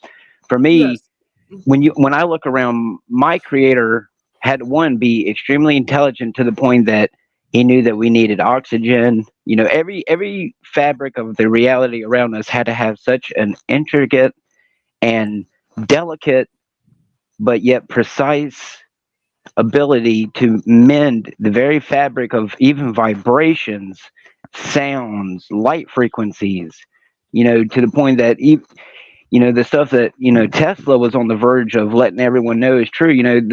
I want Just to the fact. I want to answer. Wait, let him finish. You know, just take free energy, for example. The fact is that how much of the world today still runs on power lines when we know for a fact that we have a way to produce clean, perfect, wireless energy, and yet, how much of the, to sit here for me and to think that anything other than now, until I die and enter the grave and what I believe is my soul leaves my body, I don't have the proof of anything of what I believe in is true. I just have blind faith because I can't believe, Jeff believes in evolution. Well, I have my own problems with the fossil records, your mud flood even theories stuff like or the stuff. sperm and an egg from your parents. Right. Even exactly. So something as delicate as sperm and egg, to sit here and think, for me, it's impossible. And I've really tried to see it from Jeff's point of view in my life of being only 29 years old. I have tried to look at everything in an atheist, evolutionist, whatever you want to call it type way. And I just personally, even though I've had all the evidence put in front of me for both religion, aka, creationist, to your atheist point, I cannot sit here without, look at a delicate flower, about how a weed or a piece of grass can sit here and persevere through a piece of concrete, or to sit here and think that look how delicate the human body is, yet how complex it is. People, is it my turn yet? I know to someone like you, Jeff, it can be explained in a science term. Like but nature is amazing, astonishing. But for me, let's say I was born. Hang on, but let's say you were born 1,000 years ago. Okay, let's say you were born during a time where there was still horse and buggies. Okay, the closest thing that you had to technology was the campfire you made. Let's say you weren't exposed to the ancient technology that they've been hiding from us for the last few hundred years, because we all know that they've been hiding technology that was clearly, beyond, our time now. But even if you were to throw me 1,000 years ago or 2,000 years ago, let's say I wasn't even close to where Jesus Christ was born, lived, and crucified. Even back then, I think because for me, my religion, it wasn't really pushed into me. I didn't really start becoming religious until I moved in with that woman, where I experienced what I considered attempted demonic possession. Even if you removed, if you want to call it my indoctrination into church, because, I did go every Wednesday, every Sunday, I sung in the choir, said my prayers before and after meals, before I went to bed, slept with the Bible, almost got possessed, still have what I consider demonic possession attempts throughout my life, how my life has turned out, about how I'm always constantly put in. See, I think when y'all were talking about demonic possession, with what I experienced that night at that woman's house, with putting the Bible underneath my pillow and then sitting there, what people call sleep paralysis, was the very first time in my life I had ever experienced sleep paralysis. To know that unless I was dreaming, I was floating off my bed, and I know that saying, in the name of Jesus Christ, let me go. And within that second, now Jeff is going to see it from a scientific point of view, like that one woman said on the last one when I talked about it. It's your belief in that name and what it stands for is what brought you back to reality. Sleep paralysis itself can be explained. It could be. I know it could be on a medical standpoint. Sleep paralysis is in between the part where your brain shuts down for deep sleep and the conscious part of you stays awake, where your subconscious is the part that tries to rest. Our brain alone is so fucking weird in and of itself. I know, but that's what I'm saying. But see, Jeff, to sit here and believe. For someone like me to believe, like y'all were talking about with the sperm and the egg, life to be so amazingly detailed to the point where, who was it said that if it was even off by a certain percentage, that life would not be as it is. I mean, for life to be so perfect on Earth, and like aliens. Okay, I saw a UFO with a witness a few years ago at the beach. Okay. Now, I don't swear on the Bible because my God tells me not to swear in anything on heaven, in heaven, or under heaven, or to make an image of it. So I don't swear on the Bible, but I will say that I put my life on the line to say that I know that I wasn't on drugs. I know it wasn't a glider like they have. I know it wasn't a plane because I am around an airport who sees military planes all the time. So I know what many different planes look and sound like. And for me to witness what I've already experienced in my life with what I believe is attempted demonic possession, with my own belief that the world, whether you want to believe that you went to space, remove the whole conspiracy crap. Me personally, whether you want to believe in the Bible says that the earth is like a seal under clay. Now, that doesn't mean it's completely flat, but if what the Bible is telling me about the earth is true, you cannot go to the moon. Okay, so because of my already worldview of how I view the actual existence around me, no matter what someone like Jeff or a scientist there are plenty of scientists who are Christian or some other religion or believe in a creator and yet, still do science. But you can come at me unless you're going to put me, which I'm never going to get in a fucking rocket ship That's myself a to good go up there. question. Hank, you might have to just grab the mic. Right, go Okay, ahead. I'm grabbing the mic. So I want to respond to your first point, which what purpose does life have if we don't have a sky daddy give us a purpose? So Well, that's what I'm saying. Yeah, what I'm saying is we can choose our own purpose instead. If we don't have a sky daddy telling us what to do, we can do what we want. Well, I mean, unless you're going to be Spock and the needs of the many outweigh the needs of the few, I guess it really comes down to is your actions going to be for your own personal gain, or are you going to be empathetic on like I wouldn't say even Jesus Christ, be a superhero type level where if you're a millionaire, would you actually be willing to go out there and help the poor and needy? I mean, I guess it really just depends on what your personal reason for being here is. And a lot of them, unfortunately, my own gains can't also help other people at the same time. Well, I mean, yeah, you can be an atheist and go about your entire life and be charitable and donate all your money in a orphanage when you die and they put up a plaque in your name, or you could be a Christian and be, the most vile, cruel, horriblest person in your community. I guess it really just depends on the personal individual on how they want to be remembered, because not everyone's the same. Some people want to be remembered as the biggest mass terrorist, while other people want to be remembered as the most,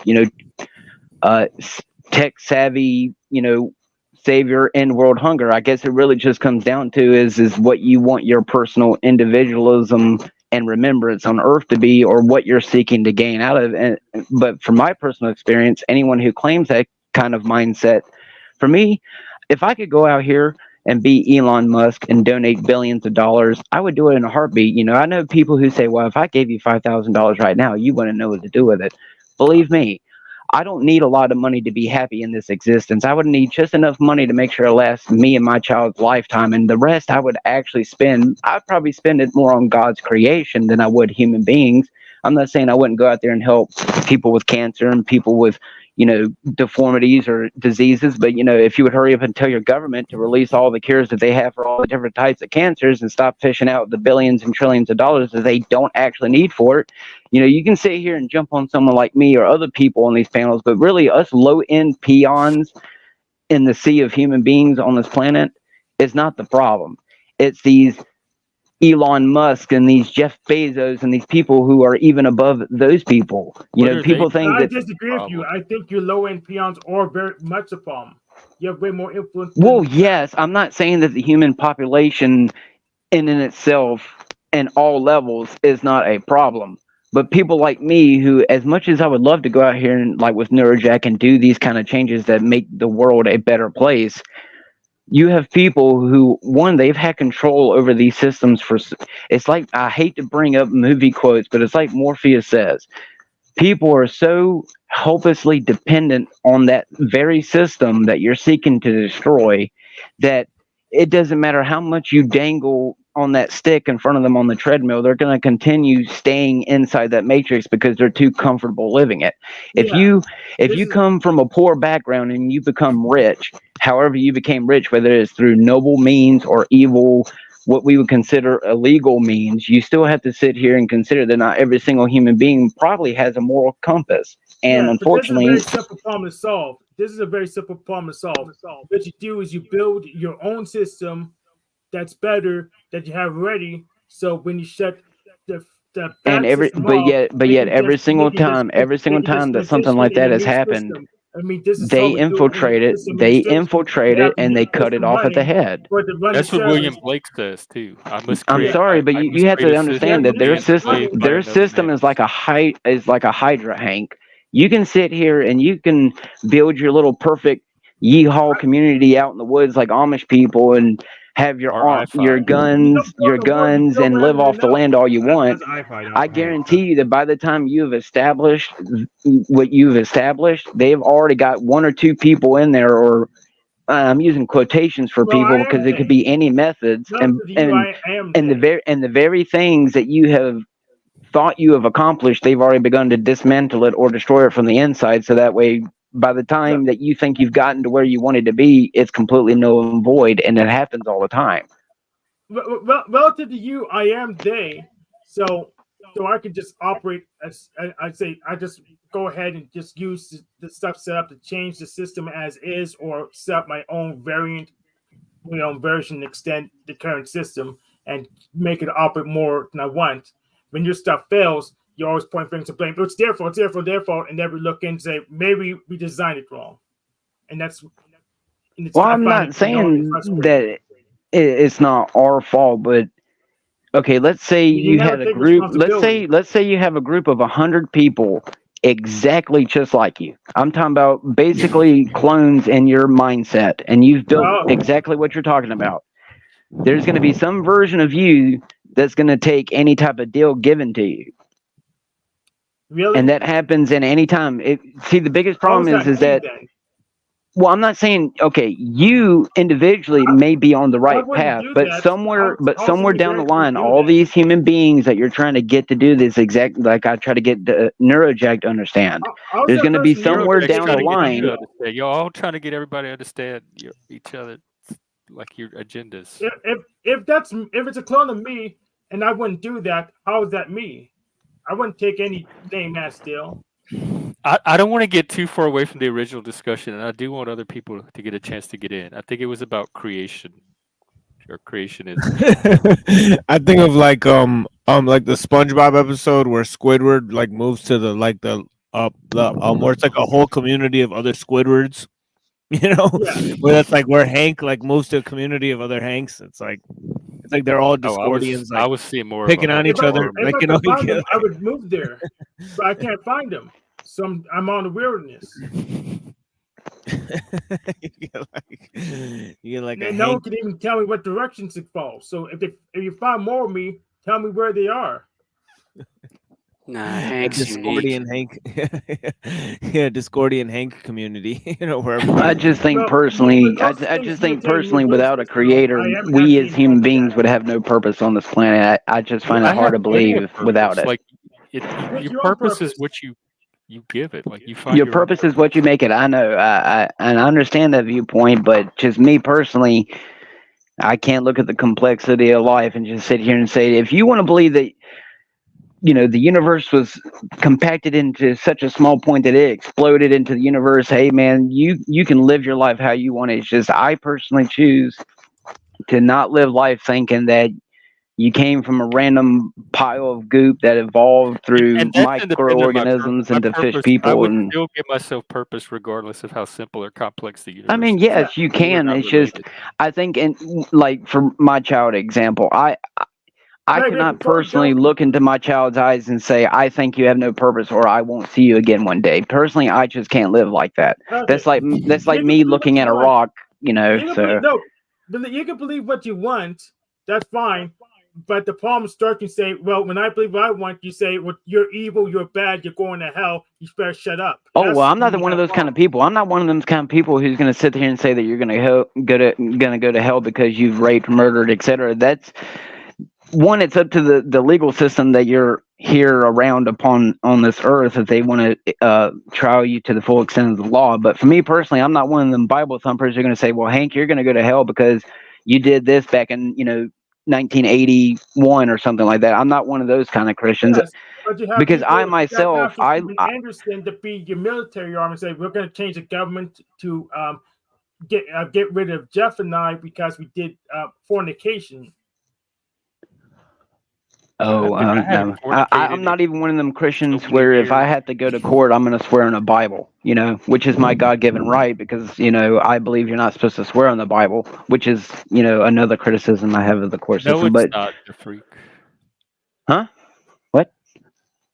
I was talking to the freak. Oh, but you know, just for me Symmetry personally, can like I be a said, divergent when property. anyone wants to ask me a question, I'm always going to come from, you know, if you in a religious context want to call it Christian, but I'm not one of them people who are gonna, you know, with Jeff being gay, you know, I mean, I might personally say I think it's wrong, but it's not hurting me on a personal level. You know, when I'm the kind of Christian, like I've taken multiple strikes across the street, both metaphorical and physical. I'm one of them kind of people where if I can walk away from a fight, I will. You know, I'll stand up for myself when I have to. But other than that, I'm not the kind of person who I believe, you know, I'm no better than, you know, Jeff. I'm no better than Chris. I'm no better than you, Hank. I'm no better than TML. You know, I'm no You can better than. fornicate without spreading STDs. Well, you know, Keep yourself I think safe. another thing that a lot of people, you know, with the whole sex thing with God, you know, if the Bible actually sits here and says, well, only a husband and wife can do this and do this, I'm on the personal sense where, like, I consider me and my son's mom married. So whatever sexual relations we have in the bed, I consider already ordained because I wear a ring, she has a ring, we consider ourselves married.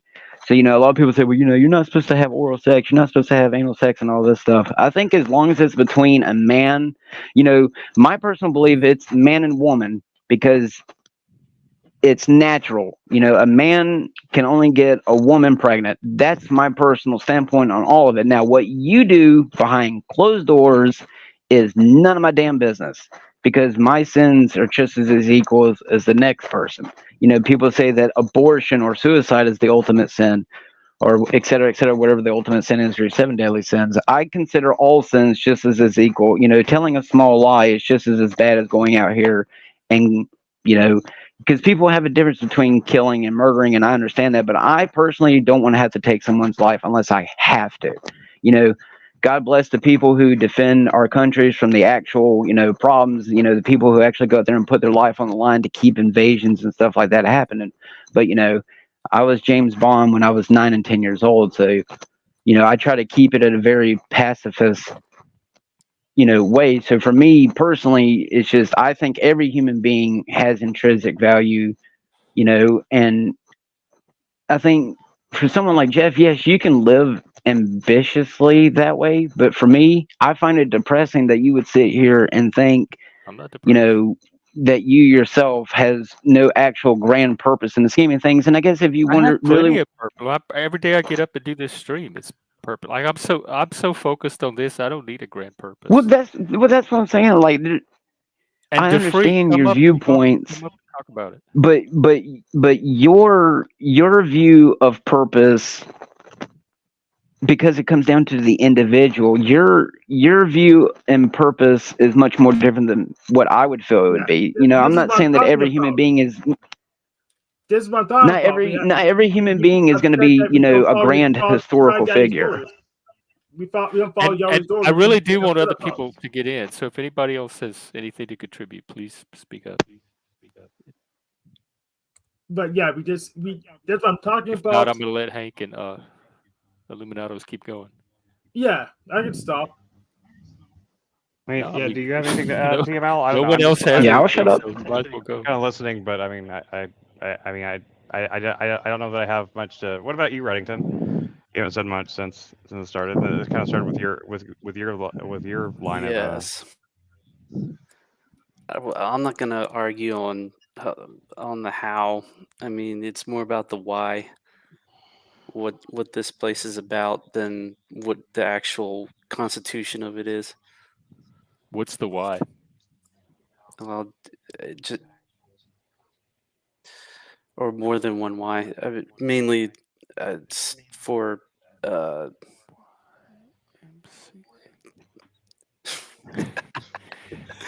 for the Well, for these entities to use us as cattle, basically. Okay. So much of this I'm noticing depends on dualism versus It depends monism, on and really what people's you ability to believe. see the spiritual element of it versus the people like me that only see the naturalistic element. There's like a gap in Yeah, communication that we never Okay, seem to the cross. why I from my understand the standing point of naturalistic view. element, but I just use spiritual over top with what to communicate better if I'm just spiritualist. But I really just see the natural. Go ahead, whoever else was that talking. I just think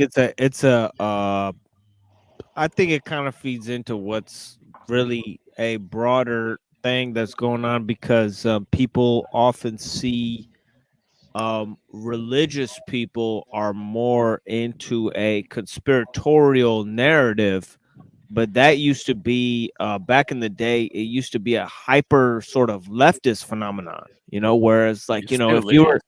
if you were a truther, it was like more like people who were at Occupy Wall Street, and Well, then you they go to still January. are with the racism and all that oppression, patriarchy. That's to me all conspiratorial stuff too.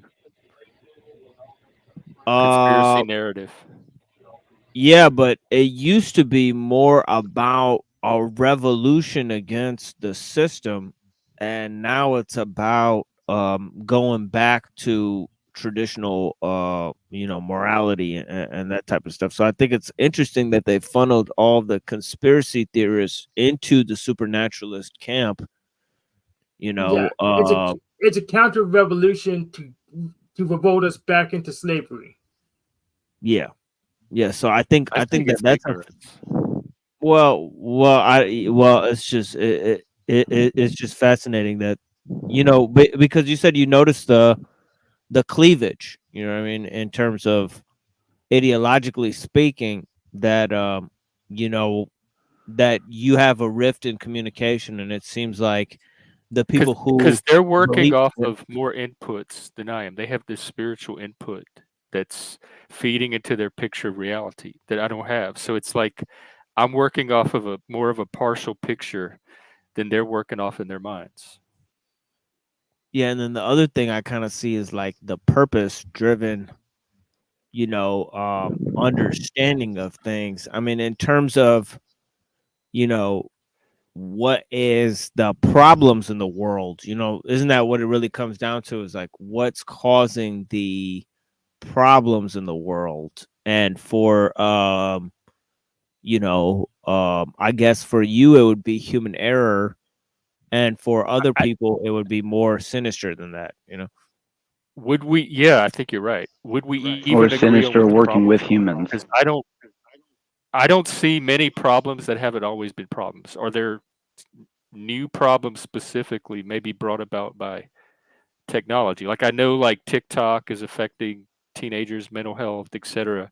And mental health's not really a new problem, but that particular vector for it or scale of it could be considered like a new problem. So I'm not even sure we would identify anything that's new problem wise or find problems that we all agree is the problem. Well, there is just the I guess the gateway, or the lowest level conspiracy, I guess I could, we could put, is that like kind of Facebook like CEO guy who's like talking about how he doesn't let his kids use the social media because it actually fucks with your emotions, and it's been proven to do that in studies Yeah, I that mean, they even the manipulate people. panels do that. Yeah. So I mean that's just that's just a small level example, but And like China owning TikTok, and are they using? They have a different TikTok for the yeah, Chinese people than they have for us. but that would be the thing, wouldn't it? Is that if people are developing the technologies to manipulate people's emotions then on purpose, then there you have it. There you have the conspiracy. I don't know. Yes, I'm actually working on some I don't technology. know that there's like this art and science of affecting emotion that's that perfected. Like the sophists were trying to do that way back in It Yeah. agrees with rhetoric. Yeah, it's not Well, it's not that good. I'm working on the technique myself to Well, it's counteract my Oh, okay. autism. well, it's So like you go to We'll wait for that. you go to Confucius, you go to the church liturgy, you go to the 5 daily prayers in Islam, you go to all of these rituals, and if you see people practice what is essentially behaviorism, and the result is that they feel deeply entrenched with those practices, sacrifices, and different things that they do, and if you don't, I mean, if you can't, um, feel it and then do it and then you'll feel it. Isn't that it? And ironically, behaviorists don't even acknowledge emotion. They see it as metaphysical, and they don't acknowledge anything metaphysical in their theories. yes. Yes. But I mean, just the aspect of just let's say, people can be from a secular viewpoint, I guess. Why would people partake in any of these things? Wouldn't it just be they're being programmed and it's behaviorism, right?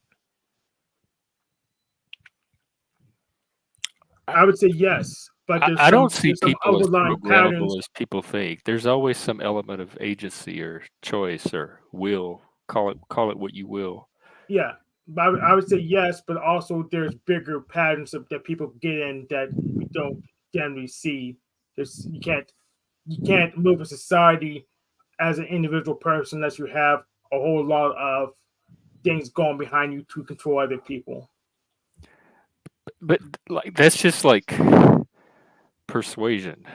Yes. Like advertisers are doing that all the time. They're trying to get us to do certain things, but that's not programming. Like we don't all go out and buy products all day long because we're programmed to. We still decide which products we buy or which advertising we fall for. Yeah, they're gonna hit you with back and block my ads if you block Origin. So I even push back against advertising. Well, like even in the grocery store, like little posters. Well, it's gonna go to the Andrew Wilson thing then, and it's gonna be like, all right, well then, if you believe in free will so much, how can you believe in naturalism? You know what I mean?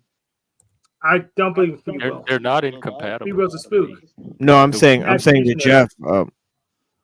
I'm saying to Jeff. I know that Hank is a idealistic monist, isn't that right? So that's correct. Yeah, so you can kind of get into naturalistic monist. Yeah, so I think you can get naturalism is not determinism to me. Those are two different things. Really? Yeah. Yeah, it's not determinism. Well, I don't know. He's about to fall out of his chair. Well, I just while I was waiting for you to explain. Go ahead, Jeff. Just because consciousness emerged from the natural doesn't. I don't see any necessary reason to assume that it's determined by it.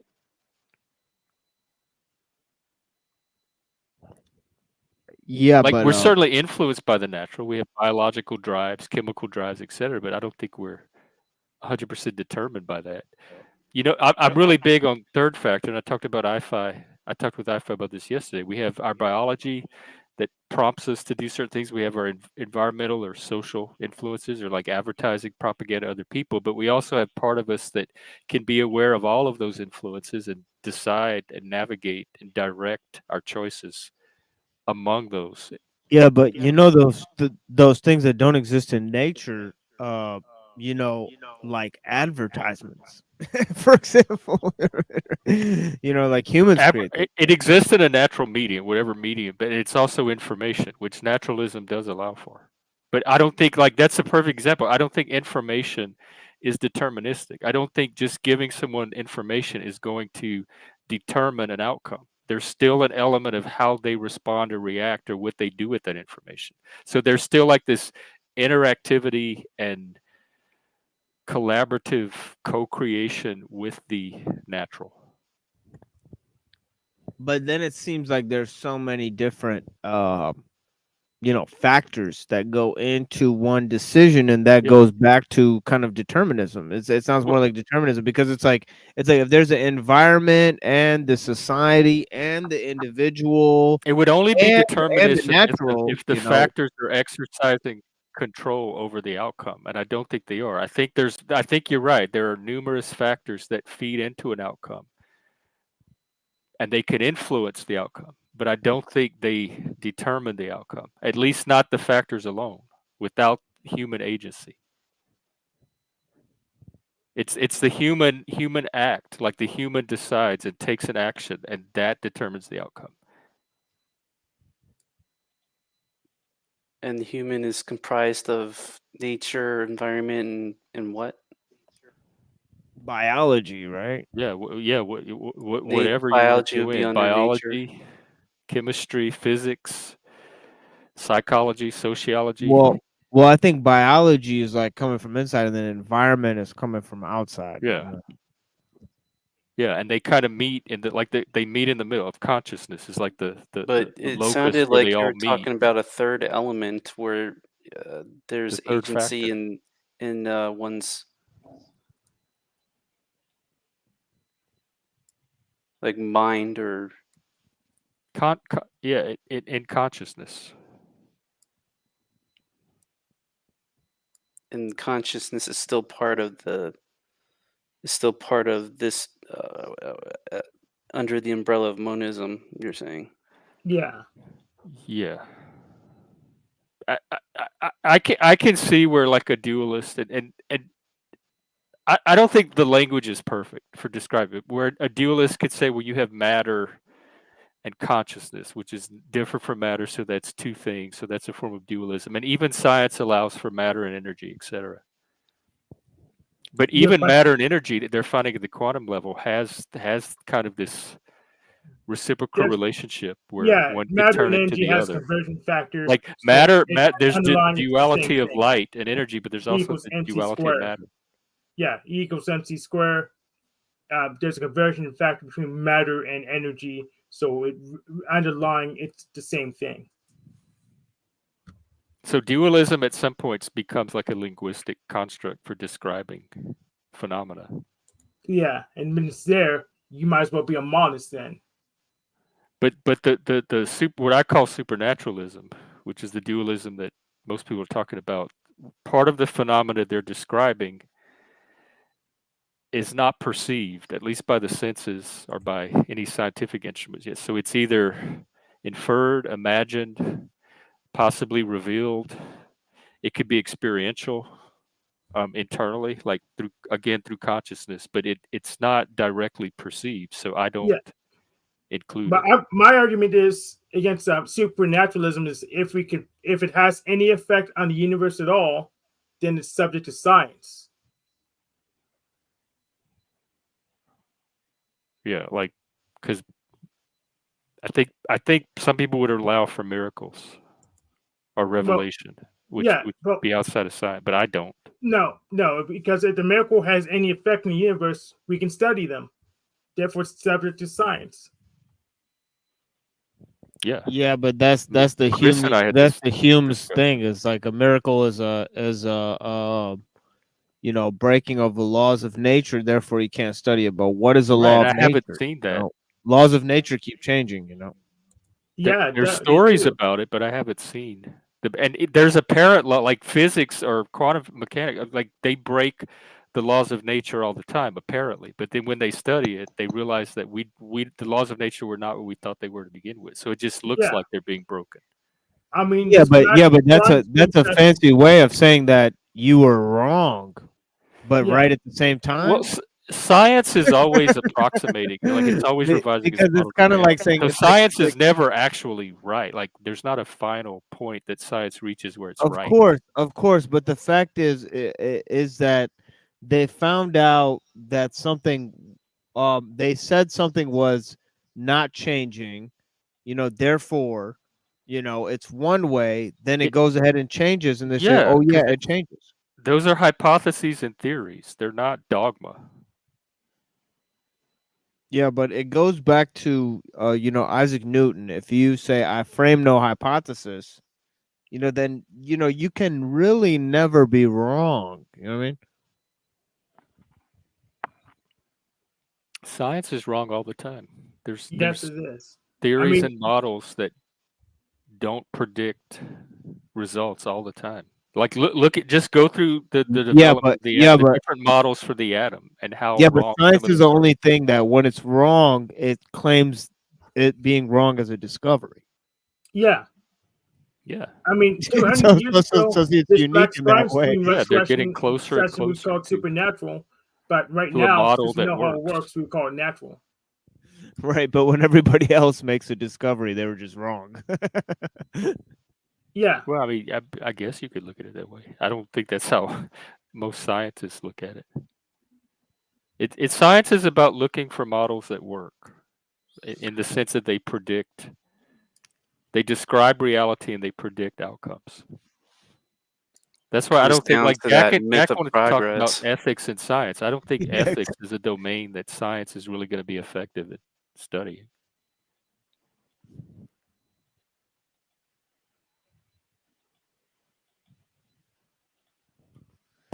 Yeah, I mean, if the more you study something, the less you find out about it, then that is an interesting way of learning, quote unquote. Again, like less and more is relative. Like science would say, the more we study, the more we're finding out, but the more there is to find out. So we're getting to like linguistic fictions. Learning fractals. Yeah, the difference is the more we find out, the better our techniques are, the faster we can do stuff. Here, IFI is giving you a prophecy. And I'm going to be sit down in the corner saying, hey. The devil is finite, right? Tried to tell y'all. Well, if you want to argue that, Jack, then why did you leave the panel? Come back on and talk about this then, about how science. By the way, Talcott's streaming now, and for some weird reason, it's him and Snafu. Yeah, it looks like they've been having an actual conversation for the last 20 minutes. Good. I actually have to go run over there. I made it go over there too. I was over on Paul's now trying to keep Snafu. I mean, Officer Snaps. Here's your chance. It looks like he's not getting kicked off. Put it that way. He's been on. I was trying to keep. I kept Officer Snaps on his best behavior, so we can finally get Officer Snaps and Officer. Well, they've been trying to love bomb Talcott recently with this. Yeah, but it's not going to work. Jack's actually getting to talk and get words in. Here's the thing: we already know. Well, I already know it's not going to work because Talcott's more narcissistic than I am. More narcissistic than Paul is. We know it's not going to work on Talcott. You might have a point about that.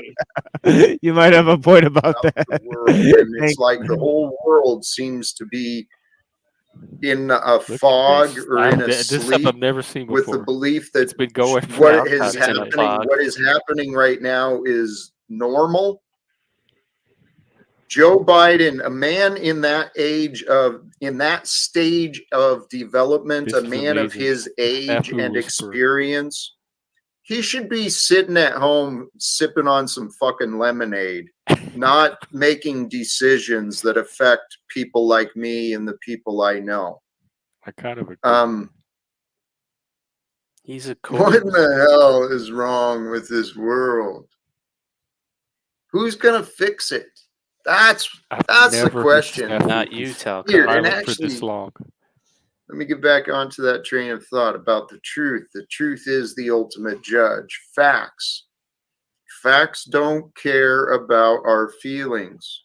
Maybe I should have wore that sweatshirt. I've been saying that, Jack. You're the one always talking about feelings. It's up to each of us. We're each on our own unique path in life. Right? We all started. Anyway, I just wanted to give y'all a teaser. It's like he wants it, for all of us to improve. Wait, whatever. hang on. So, what? I don't want to miss this. Oh shit! He took it down. He Our- made a graphic our- of What's it cards. called? I and it guess said our playing cards advantages. with Jack We've Talcott. each got our own advantage. Aw. Okay. Yeah, I might drift over there myself. You want to send Good send word. your audience Yeah, over there? the Peter? link. I can put the link.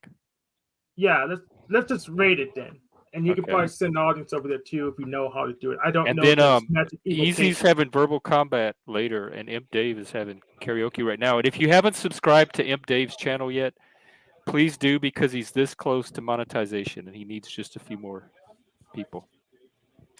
Gotta get that evergreen, son. That evergreen son. The evergreen song. Evergreen, man. Which one is that?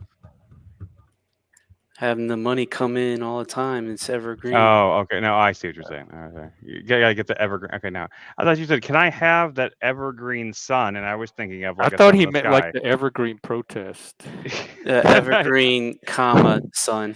I thought you Oh. meant like a sun in the sky, and I was like, I don't know how to give you that. Sorry. And I'll put Easy's link for later. The green lion. You know about that? Devouring the green lion eating the sun. It's like a thing from alchemy where they talk about mercury like dissolving true. something That's else. true. right? I forgot about that. Yeah, the It's green like from lion Isaac thing. Newton. It's Yeah. from Isaac Newton's journals. Yeah, you're right. I remember reading about that now. I always thought that you heard that and then that reminds me. This is what my brain just like bounced all over the place, but it reminds me like that you heard that Yeah song about Gold Lion. I always thought that song was really weird. That's such a great band. Yes. Yeah, That's no, I love it. But excellent band, that's all, I've always like wondered like what the hell they're like what kind of esoteric shit they're on in that song, like because they don't really talk. They're not really a very esoteric band, really. Yeah, And that one song is like. Oh yeah, you too, Raccoon. Good to see you today. And PF Young is streaming tomorrow too. He's back doing his morning show, so I'll put that as well. All right. PF Young. Plenty to do tonight and this weekend, and then we'll be on our usual time. I have to say I've been a little disappointed with his output lately. I feel like he has made the same video the last 5 times he's put a video out. It's like the same thing over and over again. Oh, I think he's getting better and better. Like that last one he did about I'm a far right reactionary. Yeah, he's basically done that video before without the fake out thing at the beginning of it though. It's the same message. It's the same basic thing he says in every video. I just wish he'd talk about something maybe a little more specific or a little bit less. It's just like the same thing. The Christian right, extremists are going to take. I'm just like, okay, dude. I don't know. I feel like there's more substantive things he could be talking about, but maybe not. Maybe I'm wrong. Well, email him. He likes to hear criticism. Yeah. Paul, if you're watching the stream, talk to Chris. He has some thoughts. I think you're doing great. I really like your latest work. I mean, I'm gonna check out the stream. He haven't been to one of his streams in a long time, so. Yeah, he came on here that one time. He comes on every now and then. It was the Palestine thing where his views were pretty based at that time. I remember. That's what it's like our big. Yeah, I know. Okay, so I guess we're wrapping up. Then we're going. You guys are going to Talcott. Yeah, it looks like the party's moving to Talcott unless this snafu thing. Yeah, I gotta go talk to him. Oh, actually, I had it. Hank's already on there. NeuroJack's on there too. So is Joe Cool. Oh no! The part I was playing was an earlier part of the stream. I thought it was live. Sad trombone. Wow. Yeah, I don't think I'm in the headspace for Talcott right now. So. Is anyone ever? I don't know, man. But if you want, even real life? Is this even real life, man? Yeah, no, I hear you there. But Jeff, if you want to watch the rest of that show later, just message me. Yeah, we could do that. Yeah. Just whenever you don't talk, it's no big deal. But yeah, just message me on Discord. Yeah, I might peek in on Talcott, but I just unless they're talking about something that really, really interests me, I don't think I'm going to be jumping on it right now. I'm not MAGA, the freak. I've got We're good. I got a migraine right now anyway. So. I get some dinner. Yeah, I have one all the time, most of the time. But I mean, I'm just saying right now it's really bothering me. It's like behind my eyes. It's like I feel like I'm bugging out. Like my eyes feel like they're bugging out. Yeah. Okay, well we'll wrap it up. We'll be back tomorrow, same time. So yeah. We'll see you then. And there's plenty streams to do tonight. The machine streaming tomorrow as well. Yeah, okay, friends. Have a blessed night, and thank you for joining us here. And peace, Redington. I'll talk to you soon, brother. And yeah, thanks for coming on, Redington. I'm really glad to see you jump on. Yeah, it was really good to see you. And come on again. Please do. Yeah, we'll see. We'll see. We'll see. Was it that painful? Nah. There were a lot of talkers today. Yeah, there was. It started out real slow today, and it ended up like a whole lot of people on at the same time. So, all right. Well, I guess yeah. I'll talk to you guys later on. Good night. Take care. Peace.